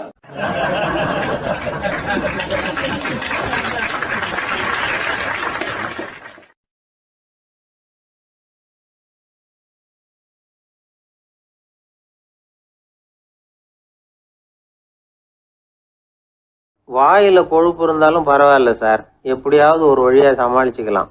ஆனால் வயத்தில் மட்டும் கொழுப்பு இருக்கக்கூடாது சார். அப்படி இருந்தால் அதை அலட்சியமாகவும் விட்டுறக்கூடாது சார் அப்படின்னு ஒருத்தர் சொல்லிட்டு வந்தார். அதுக்கப்புறம் தான் அவர்கிட்ட பேசி பல விவரங்களை தெரிஞ்சுக்க முடிஞ்சுது. சில பேர் சொல்லுவாங்க, எனக்கு தொந்தி கிடையாது சார், வேணும்னா என் வயத்தை அழுத்தி பாருங்கள், கல் மாதிரி இருக்கும்பாங்க. வயிறு கல் மாதிரி இருந்தால் உள்ள கொழுப்பு இல்லைன்னு நினச்சிடக்கூடாது. வயிற்று தசைக்கு அடியில் உள்ள கொழுப்பு சில வாத்தியங்களில் இருக்குமே நரம்பு, அது மாதிரி டைட்டாக இழுத்துக்கிட்டு இருக்குன்னு அர்த்தம். அதனால் தொட்டு பார்த்தா கல் மாதிரி தான் இருக்கும், இருந்தாலும் தொந்தி தான். வயத்தில் கொழுப்பு அதிகமாக இருக்கிறது சங்கடம்தான். அதனால் கொலஸ்ட்ரால் அளவு அதிகமாகும். இதய நோய்கள், நீரிழிவு, ஹைப்பர் டென்ஷன், ஸ்ட்ரோக்கு இது மாதிரி ரிஸ்க்லாம் அதிகமாகும். ஒருத்தர் ஒல்லியாக இருக்கலாம், உடம்பு எடை அதிகப்படியாக இல்லாமல் இருக்கலாம். அப்படி இருந்தால் கூட அவர் உடம்புல மற்ற பகுதியை விட வயத்தில் கொழுப்பு அதிகமாக இருக்கும். நாம தான் ஒல்லியாக இருக்கிறோமே, நமக்கு ஒன்றும் இல்லை அப்படின்னு நினச்சிடக்கூடாது. சரி, நம்ம வயிறு இருக்க வேண்டிய அளவை விட அதிகமாக இருக்குதா இல்லையா, அதை எப்படி கண்டுபிடிக்கிறது?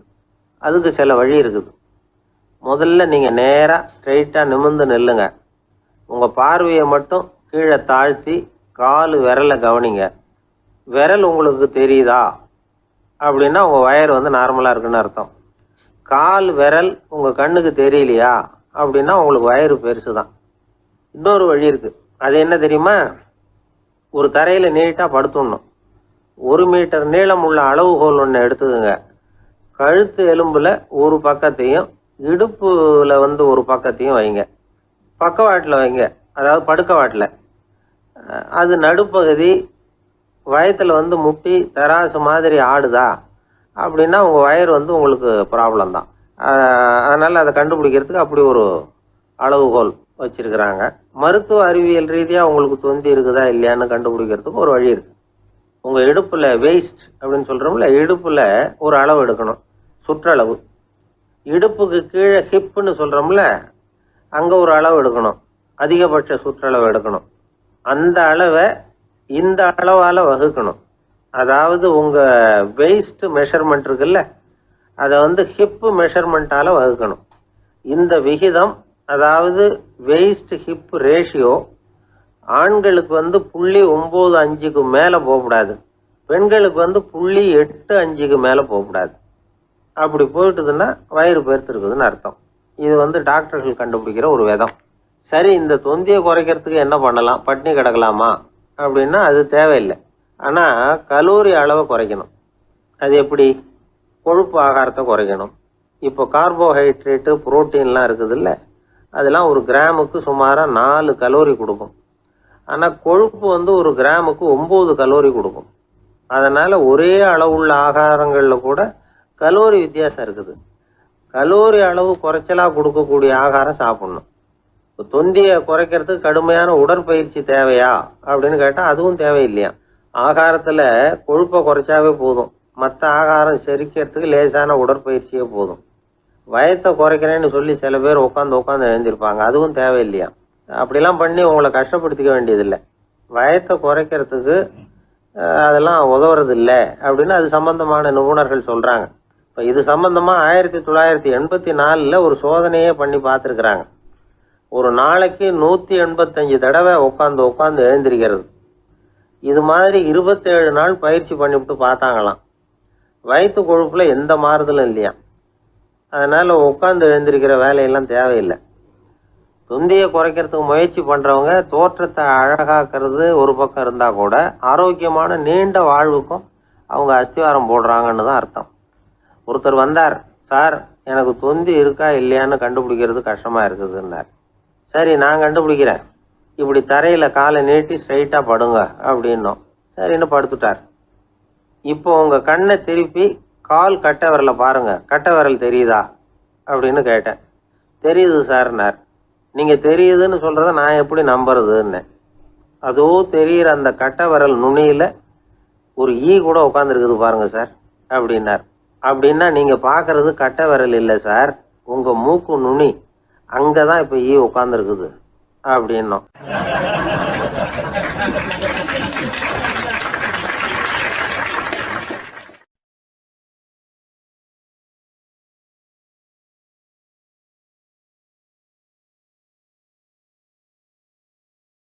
ஒருத்தன் தன்னுடைய நண்பனை வழியில் பார்த்தான். என்னப்பா லெட்டர் போட்டுனே கிடச்சிதா அப்படின்னா. ஓ கிடச்சிதேன்னா அவன். இவன் உடனே ஏன்டா போய் சொல்கிற, நான் உனக்கு லெட்டரே போடலை, சும்மா தான் கேட்டேன், உடனே கிடச்சிட்டுதுங்கிறியே அப்படின்னா. லெட்டர் போட்டேன்னு நீ போய் சொல்கிறப்போ அது கிடைச்சதுன்னு நான் போய் சொல்லக்கூடாதா அப்படின்னு நானா அவன். இப்படிப்பட்டவங்க சில பேர் இருந்தால் கூட இன்னைக்கு கடிதம் மூலமாக தொடர்பு கொள்ளாதவங்க இருக்கவே முடியாது. அந்த அளவுக்கு அது அவசியமான ஒன்றாயிட்டுது. இந்த அஞ்சல் அட்டைகள் எப்படி ஆரம்பமாச்சு தெரியுமா? ஆஸ்திரியா நாட்டில் ஒரு பேராசிரியர் இருந்தார். அவர் பேர் இம்மானுவேல் ஹெர்மன். அவர் ஒரு நாள் ஒரு பத்திரிகையில் கட்டுரை எழுதினாராம். இது நடந்தது 1869. அவர் எழுதின கட்டுரையில் மக்கள் அதிகம் செலவு இல்லாமல் ஒருத்தருக்கு ஒருத்தர் தகவல் பரிமாறிக்கிறது எப்படி அப்படிங்கிறத பற்றி எழுதியிருந்தார். அதுக்கு சில யோசனைகளை அவரே எழுதியிருந்தாராம். எப்படின்னா, அந்த கட்டுரையை எல்லாரும் படித்து பார்த்துருக்குறாங்க. அவர் சொன்ன யோசனைகள் என்னன்னு. அது அரசாங்கத்தின் கவனத்துக்கு அது போச்சான். ஆகா, இது அவர் சொல்கிற யோசனை நல்லா இருக்கும் போல் இருக்கு அப்படின்னு அவங்களே நினச்சிருக்கிறாங்க. அவ்வளவுதான். உடனே அந்த யோசனையை நடைமுறைக்கு கொண்டுகிட்டு வந்தாங்களாம். பேராசிரியர் இம்மானுவேல் ஹெர்மனின் யோசனைப்படி அச்சடித்த அரசு முத்திரையோட அரசாங்கம் அஞ்சல் அட்டைகளை வெளியிட ஆரம்பிச்சுதான். 1869 அக்டோபர் 7ஆம் தேதி இது நடந்திருக்கு. உலகின் முதல் அஞ்சல் அட்டை வெளிவந்த நாள் அது. அப்போதான் அதுக்கு பேர் என்ன தெரியுமா? அதாவது கரஸ்பாண்டிங் கார்டு அப்படின்னு பேராது. அதுக்கப்புறம் என்ன ஆச்சுன்னா, உடனடியாக அமெரிக்காவிலேயே இது மாதிரியான கார்டுகளை வெளியிட ஆரம்பிச்சிட்டாங்க. அங்கே இதுக்கு என்ன பேர் தெரியுமா? Postal card. அதுக்கப்புறம் 1870 இங்கிலாந்துலேயும் இதை வெளியிட்டாங்களாம். அதை வெளியிட்ட முதல் நாள் அன்னைக்கு என்ன நடந்தது தெரியுமா? மக்கள்லாம் ஏதோ நியாய விலை கடையில் நிற்கிறது மாதிரி பெரிய பெரிய கியூ வரிசையில் நின்று இதை வாங்கினாங்களாம். நம்ம நாட்டில் முதல் அஞ்சலகம் 1927 கல்கத்தாவில் ஆரம்பமாயிருக்கு. இன்றைக்கும் அஞ்சலகம் இல்லாத இடமே இல்லை. அந்த அளவுக்கு அஞ்சல் போக்குவரத்து அதிகமாக இருக்குது. அன்னைக்கு உள்நாட்டில் ஒருத்தருக்கு ஒருத்தர் தகவல் பரிமாற்றம் செய்து கொள்ள மலிவான ஒரு அஞ்சல் அட்டையை அரசாங்கம் வெளியிடலாம் அப்படின்னு பேராசிரியர் எழுதின கட்டுரை இன்னைக்கு எந்த அளவுக்கு ஆகியிருக்கு பார்த்தீங்களா? ஒருத்தன் ஒரு தபால் பெட்டிக்கு பக்கத்தில் தலையை வச்சுக்கிட்டு அவன் பாட்டுக்கு நின்றுட்டு இருந்திருக்கான். அங்கே இருந்து இன்னொருத்தன் கேட்டிருக்கான், என்ன ஆச்சுன்னு. கொஞ்ச நேரத்துக்கு முன்னாடி இந்த தபால் பெட்டியில் ஒரு கார்டு எழுதி போட்டேன், விவரமெல்லாம் நல்லா தான் எழுதியிருக்கிறேன், ஆனால் அட்ரஸ் எழுத மறந்துட்டேன் அப்படின்னானா. உடனே அவன், அதுக்காக கவலைப்படாத, நான் போட்ட கார்டில் அட்ரஸ் எல்லாம் பின்கோடு உள்பட கரெக்டாக எழுதியிருக்கேன், ஆனால் விவரம் எழுத மறந்துட்டேன் நானா.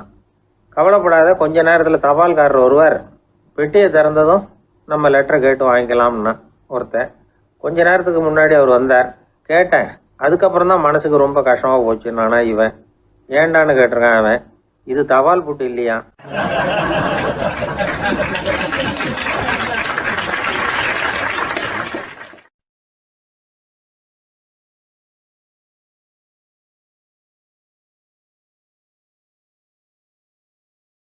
மனிதர்களில் சில பேர் ரொம்ப வித்தியாசமாக நடந்துக்குவாங்க.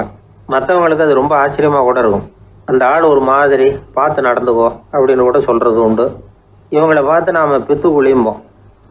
உளவியல் இவங்களை எக்ஸென்ட்ரிக்ஸ் அப்படின்னு சொல்லுது. இவங்களை மனநோயாளிகள்னு தவறாக புரிஞ்சிக்க கூடாது. அவங்க வேற, இவங்க வேற. எக்ஸென்ட்ரிக்ஸ் பற்றின சில விவரங்கள் ஒரு புத்தகத்தில் இருக்குது. அதாவது ஸ்காட்லாந்தில் ஒரு உளவியல் மருத்துவர் அதை எழுதியிருக்கிறார். அவர் பேர் டாக்டர் டேவிட் வீக்ஸ். அவருக்கு ஒரு உதவியாளர் இருந்தாராம். அவர் பேர் கேட் வுட். இவங்க 2 பேரும் சேர்ந்து இங்கிலாந்து பூரா சுற்றி பார்த்துருக்காங்க. 3 வருஷம் சுற்றினாங்களாம். நான் சொன்னது மாதிரி ஒரு மாதிரியாக இருக்கிற ஆசாமிகள் பல பேரை சந்தித்து பேசி அவங்கள பற்றி ஆய்வுலாம் நடத்தியிருக்கிறாங்க. அப்படி நடத்தி அதை ஒரு புஸ்தகமாக எழுதியிருக்கிறாங்க. நிறைய பேசி பார்த்துட்டு அவங்க சொல்லியிருக்கிறத கேட்டால் ரொம்ப ஆச்சரியமாக இருக்குது. நாம் இவங்களை பார்த்து பித்துக்குழிங்கிறோம், எக்ஸென்ட்ரிக்ஸ் அப்படின்னு சொல்கிறோம், கிண்டல் கூட பண்ணுறோம். ஆனால் அவங்களோட அறிவு ரொம்ப தெளிவானதான். இந்த ஆராய்ச்சியாளர்கள் சொல்கிறாங்க. அவங்க உடல் நலமும் ரொம்ப நல்லா இருக்குதான், உடம்புலையும் எந்த கோளாறும் இல்லையா. அவங்களுக்கு மகிழ்ச்சியும் அதிகமாக, ஆயுளும் அதிகமாக. அவங்களில் பல பேர் என்ன சொல்கிறாங்கன்னா, நீங்கள் நினைக்கிறது மாதிரி இல்லை நாங்கள், ஆனால் நாங்கள் மற்றவங்கள்லேருந்து வேறுபட்ட தன்மை உள்ளவங்க அப்படிங்கிறத ஒத்துக்கிறாங்களாம். இந்த உலகம் பிறந்ததுலேருந்தே இப்படிப்பட்ட வித்தியாசமான ஆசாமிகளும் பிறந்திருக்கிறாங்க. சரி, அப்படிப்பட்டவங்க எப்படி இருப்பாங்க? இப்போ ஒரு மகாராஜா தன்னோட நாய்க்கு லட்சக்கணக்கில் பணம் செலவு பண்ணி கல்யாணம் பண்ணி வச்சிருக்கிறார். ஒரு கோடீஸ்வரர் தான் வளர்த்துக்கிட்டு இருந்த பூனைகளுக்கு தன்னோட சொத்து பூராவை எழுதி வச்சிருக்கிறார். இது மாதிரி ஒருத்தர் 2 பேர் இல்லை, நிறைய பேர் உண்டு. சில பேர் எப்படி தெரியுமா, அவங்களுக்கு வசதியில் எந்த குறையும் இருக்காது. வீடு, காரு, பணம் எல்லாம் தாராளமாக இருக்கும். அப்படி இருந்தாலும் அவங்கக்கிட்ட ஒரு பழக்கம் இருக்கும். யாராவது ஒரு நண்பர் வீட்டு விசேஷத்துக்கு போயிருப்பார், இல்லைன்னா ஒரு கடைக்கு போயிருப்பார். அவங்க ரொம்பவும் மரியாதையாக வரவேற்று எல்லாம் பண்ணிகிட்டு இருப்பாங்க. ஆனால் இவர் அவங்களுக்கு தெரியாமல் ஏதாவது ஒரு பொருளை திருடி பாக்கெட்டில் போட்டுட்டு வந்துடுவார். அப்படி வந்தால் தான் இவருக்கு திருப்தி. பல பேர் அவங்க வளர்த்த பிராணிகளுக்கு பளிங்கு கல்லால் சமாதி கட்டி வச்சிருக்கிறாங்க. இப்படிலாம் பண்ணுறாங்க. பல பேர் அவங்களுக்கு பிடித்தமான ஒருத்தர் எப்படியோ அதே மாதிரி தலைமுடி, தாடி வச்சுக்கிறது, உடை உடுத்திக்கிறது, மலை குகையில் போய் குடியிருக்கிறது, இப்படி எவ்வளவோ வினோதமான நடவடிக்கைகள். இவங்களையெல்லாம் ஆய்வு பண்ணின டாக்டர் வீக்ஸ் என்ன சொல்கிறாரு தெரியுமா? பொதுவாக இவங்க உயர்ந்த புத்திசாலிகளாக இருக்கிறாங்க. ஒருமைப்பட்ட மனம், கருமையுமே கண்ணான பண்பு, தனிமையை நாடுற மனப்பான்மை எல்லாம் இவங்களுக்கு உண்டு. அவங்களில் பல பேர் அவங்க பெற்றோருக்கு முதல் குழந்தை அல்லது ஒரே குழந்தை, இப்படி தான் இருக்கிறாங்க. இது மாதிரியானவங்க பெண்கள் 1 பங்குன்னா ஆண்கள் 2 பங்கு. இவங்கெல்லாம் ஆக்கப்பூர்வமான செயல் செய்கிறாங்க. அப்படிப்பட்டவங்களாக தான் இருக்கிறாங்க. அடுத்தவங்க கிட்ட அன்பு காட்டுறவங்களா இருக்கிறாங்க, உற்சாகம் ஊட்டுறவங்களா இருக்கிறாங்க. அவங்களுடைய ஆக்கப்பூர்வமான பணிகளுக்கு ஊக்கம் கொடுத்தா அவங்க மன சந்தோஷமும் உடல் நலமும் பெருகும், ஆயுளும் கூடும். இதெல்லாம் அந்த டாக்டருடைய கண்டுபிடிப்பு. பித்துக்குழித்தனத்துக்கும் மனநோய்க்கும் வித்தியாசம் உண்டுங்கிறத சொல்கிறது தான் இந்த தகவல். அதனால் 2ம் ஒன்றுன்னு நினச்சிடக்கூடாது. ஒரு நண்பன் ஒருத்தனை பற்றி சொல்கிறோம். அவன் எந்த வகைன்னு நீங்களே முடிவு பண்ணுங்களேன். அவன் ஒரு கல்யாண வீட்டுக்கு போய் சாப்பிட்டுட்டு வெளியில் வந்தோம். அவன் கூட வெளியில் வந்த உடனே ரொம்ப நேரமாக தன்னோட செருப்பை தேடிக்கிட்டு இருந்தான். என்னப்பா இன்னுமா உன் செருப்பு கிடைக்கல அப்படின்னு கேட்டோம். இல்லை என்னது முன்னாடியே கிடைச்சுட்டுது, அதை விட நல்லதாக ஏதாவது கிடைக்குமான்னு பார்க்குறேன் அப்படின்னா அவன்.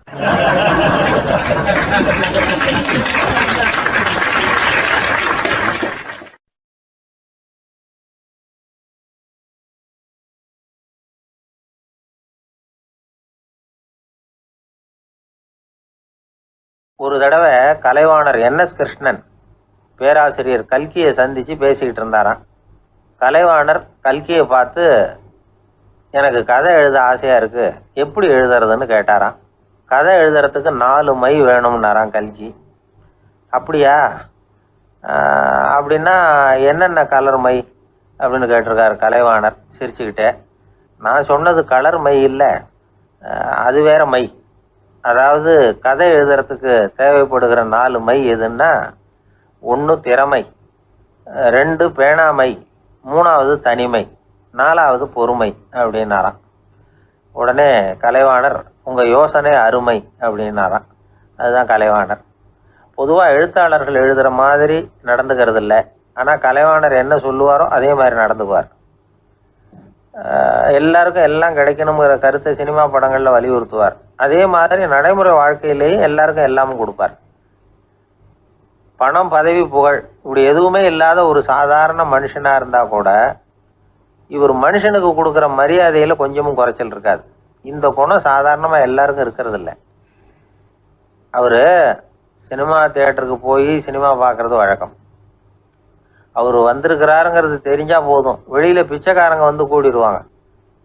இது அவருக்கு தெரியும். வெளியில் நம்மளை நம்பி ஒரு கூட்டம் காத்துக்கிட்டு இருக்குமேன்னு நினைப்பார். உடனே ஒரு 100 ரூபா நோட்டை கொடுத்து சில்லறையாக மாற்றிட்டு வர சொல்லுவார். படம் முடிஞ்சு வெளியில் வர்றப்போ சில்லறையோடு வருவார். எல்லாருக்கிட்டையும் கொடுத்துருவார். ஏன்னா எல்லாரும் தேடிட்டு வருவாங்க அவரை. என்ன எல்லாரும் சௌக்கியமாக இருக்கிறீங்களா அப்படின்னு பிரியமாக விசாரிப்பார். ஏதோ ரொம்ப நெருங்கின சொந்தக்காரங்களை விசாரிக்கிறது மாதிரி விசாரிப்பார். தன்கிட்ட இருக்கிற சில்லறையை எல்லாருக்கும் சமமாக பிரித்து கொடுத்துட்டு தான் அங்கேருந்து புறப்படுவார். ஒரு நாள் அது மாதிரி புறப்படுற சமயத்தில் ஒரு சின்ன பையனுக்கு சில்லறை எதுவும் கிடைக்கல கொடுக்கறதுக்கு. இது கலைவாணருக்கு தெரியாது. காரில் ஏறி புறப்பட்டு போயிட்டார். அந்த பையன் காரை பிடிச்சிக்கிட்டு பின்னாடியே ஓடியாந்துருக்கிறான். ஐயா, நீங்களே இல்லைன்னு சொன்னால் நான் என்ன பண்ணுறது, இன்னைக்கு பட்னி தான், அம்மாவுக்கு வேற உடம்பு சரியில்லை அப்படின்னு கத்திக்கிட்டே ஓடியாந்தானா. கலைவாணர் கவனிச்சிட்டார். உடனே காரை நிறுத்த சொன்னார். இறங்கினார். அந்த சின்ன பையனை கட்டி பிடிச்சிக்கிட்டு, என்னை மன்னிச்சிக்கப்பா, நான் கவனிக்காமல் வந்துட்டேன் அப்படின்னு சொல்லி அழ ஆரம்பிச்சிட்டாராம். இன்னொரு தடவை இதே மாதிரி ஒரு தியேட்டர்லேருந்து வெளியில் வந்திருக்கிறார். ஒரு ஆள் அவர்கிட்ட வந்து நின்றுருக்கார். அவர் கொடுக்கறதுக்கு இவர்கிட்ட பணம் இல்லை. பணம் இல்லையாப்பா அப்படின்னாராம். உங்ககிட்டயே இல்லையா அப்படின்னாராம் அவர். கலைவாணருக்கு மனசு ரொம்ப சங்கடமாக போச்சு. உடனே புறப்பட்டு வீட்டுக்கு போனார். அங்கே இங்கே தேடி பார்த்து அங்கே இருந்த கொஞ்சம் நெஞ்ச சில்லறையை எடுத்தார். காரு டிரைவரை கூப்பிட்டார். தியேட்டர் வாசலில் நின்றுக்கிட்டு இருந்த ஆசாமியோட அங்க அடையாளங்களை சொன்னார். காரை எடுத்துகிட்டு போய் அந்த ஆளை கண்டுபிடிச்சி இந்த காசை கொடுத்துட்டு வா அப்படின்னு அனுப்பி வச்சாராம். பிச்சை போடுறதுக்காக காரை அனுப்புனதாக வேற யாரை பற்றியாவது நீங்கள் கேள்விப்பட்டிருக்கிறீங்களா? அவர் ஒரு வித்தியாசமான மனிதர், வித்தியாசமான கலைஞர். கலைவாணரோட சகோதரர் கல்யாணம் நடந்தது. அதில் தியாகராஜ பாகவதர் கச்சேரி முடிஞ்ச உடனே அதில் சம்பந்தப்பட்ட கலைஞர்களுக்கெல்லாம் கலைவாணர் பரிசுகள் கொடுக்குறார். அந்த கச்சேரியில் கடம் வாசித்தவருக்கு மட்டும் மற்ற எல்லாருக்கும் கொடுத்ததை விட பெருசாக ஒரு வெள்ளி கோப்பையை பரிசாக கொடுத்தாராம். மற்றவங்களுக்கெல்லாம் சின்னதாக கொடுத்துட்டு கட வித்துவானுக்கு மட்டும் பெருசாக பரிசு கொடுக்குறீங்களே ஏன்னு கேட்டிருக்கிறாங்க. அதுக்கு கலைவாணர் விளக்கம் கொடுத்தாராம். இப்பெல்லாம் ரயிலில் கூட்டம் அதிகங்கிறது உங்களுக்கு எல்லாருக்கும் தெரியும். இந்த வித்வான் இவ்வளவு பெரிய மண்பானையை ரயிலில் ரொம்ப பத்திரமா உடையாம ரொம்ப தூரத்திலேருந்து கொண்டு வந்துருக்கிறாரே, அது என்ன சாமானியமான காரியமா? அவரோட அந்த சாமர்த்தியத்தை பாராட்டுறதுக்காக தான் அவருக்கு இவ்வளவு பெரிய பரிசு அப்படின்னாராம்.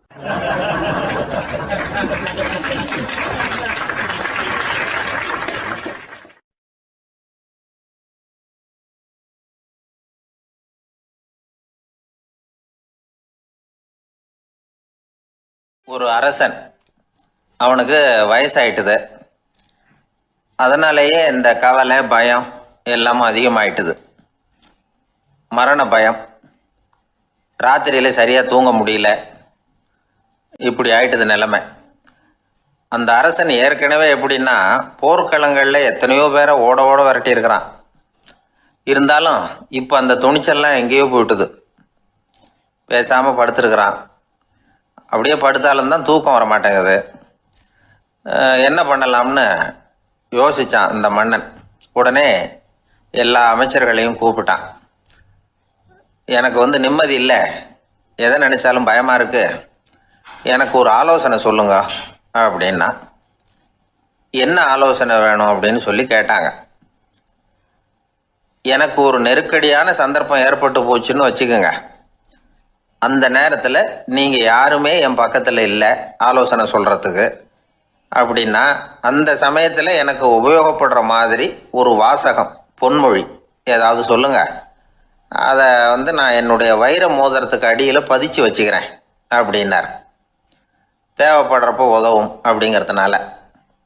அவர் போட்டிருந்த மோதிரமும் அதுக்கு தகுந்த மாதிரியே திறந்து மூடுறது மாதிரி அமைஞ்சிருந்தது. ஏதாவது வாசகம் எழுதுனா உள்ற வச்சுக்கலாம், அதுக்கான வசதி அதில் இருந்தது. அமைச்சர்கள்லாம் யோசனை பண்ணாங்க. இது மாதிரி ராஜா கேட்குறாரே, என்ன வாசகம், அதாவது பொன்மொழி சொல்லலாம் அப்படின்னு எல்லாரும் யோசனை பண்ணாங்க. ஒருத்தருக்குமே சரியாக தோணலை, ஒரே குழப்பமாக இருந்தது. ஏன்னா நெருக்கடியான சமயத்தில் உபயோகப்படுறது மாதிரி ஒரு பொன்மொழி வேணும்னு சொல்லியிருக்கிறார். அப்படி இப்படி யோசித்து பார்த்தா ஒன்றுமே தோணலை. எல்லாரும் குழம்பிக்கிட்டு இருந்த நேரத்தில் ஒரு பெரியவர் அந்த பக்கமாக வந்தார்.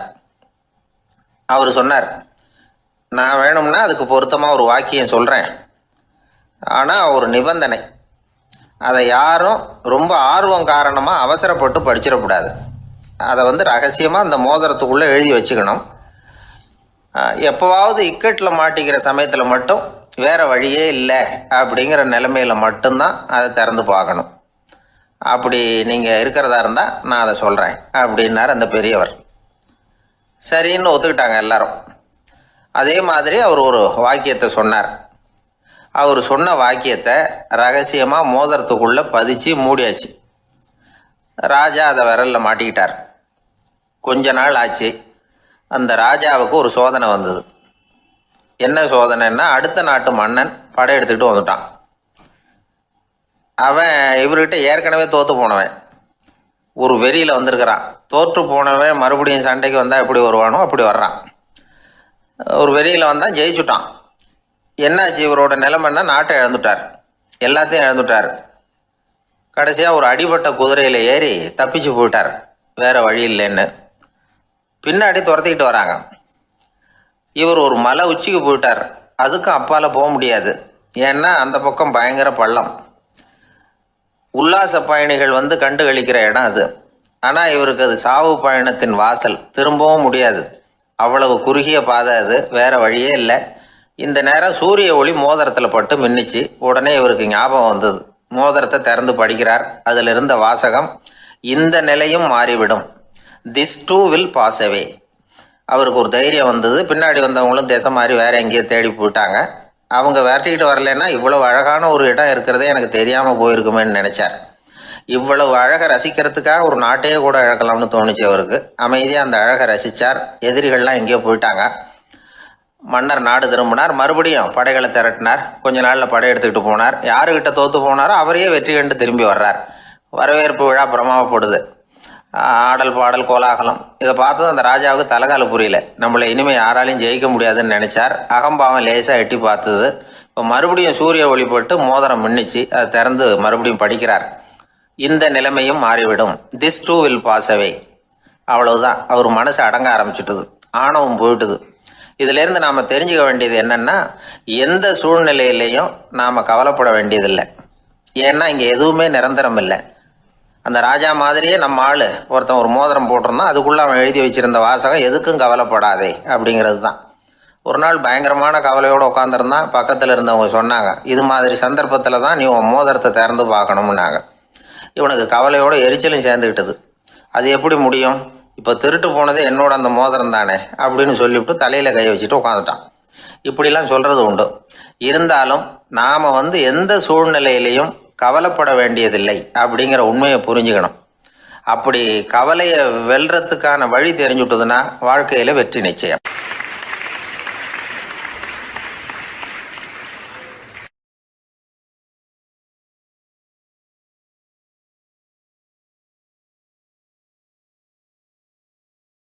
அறிவில் சிறந்தவர்கள் ஆண்களா பெண்களா?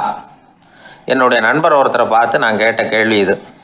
அவர் மெதுவாக தன்னுடைய தலையை சொரிஞ்சுக்கிட்டே சொன்ன பதில், அதில் என்ன சார் சந்தேகம், அவங்க தான் அப்படின்னார். அனுபவ அடிப்படையில் அவர் இப்படி சொல்கிறார். அறிவியல் அடிப்படையில் பார்க்குறவங்களும் இப்படி தான் சொல்கிறாங்க.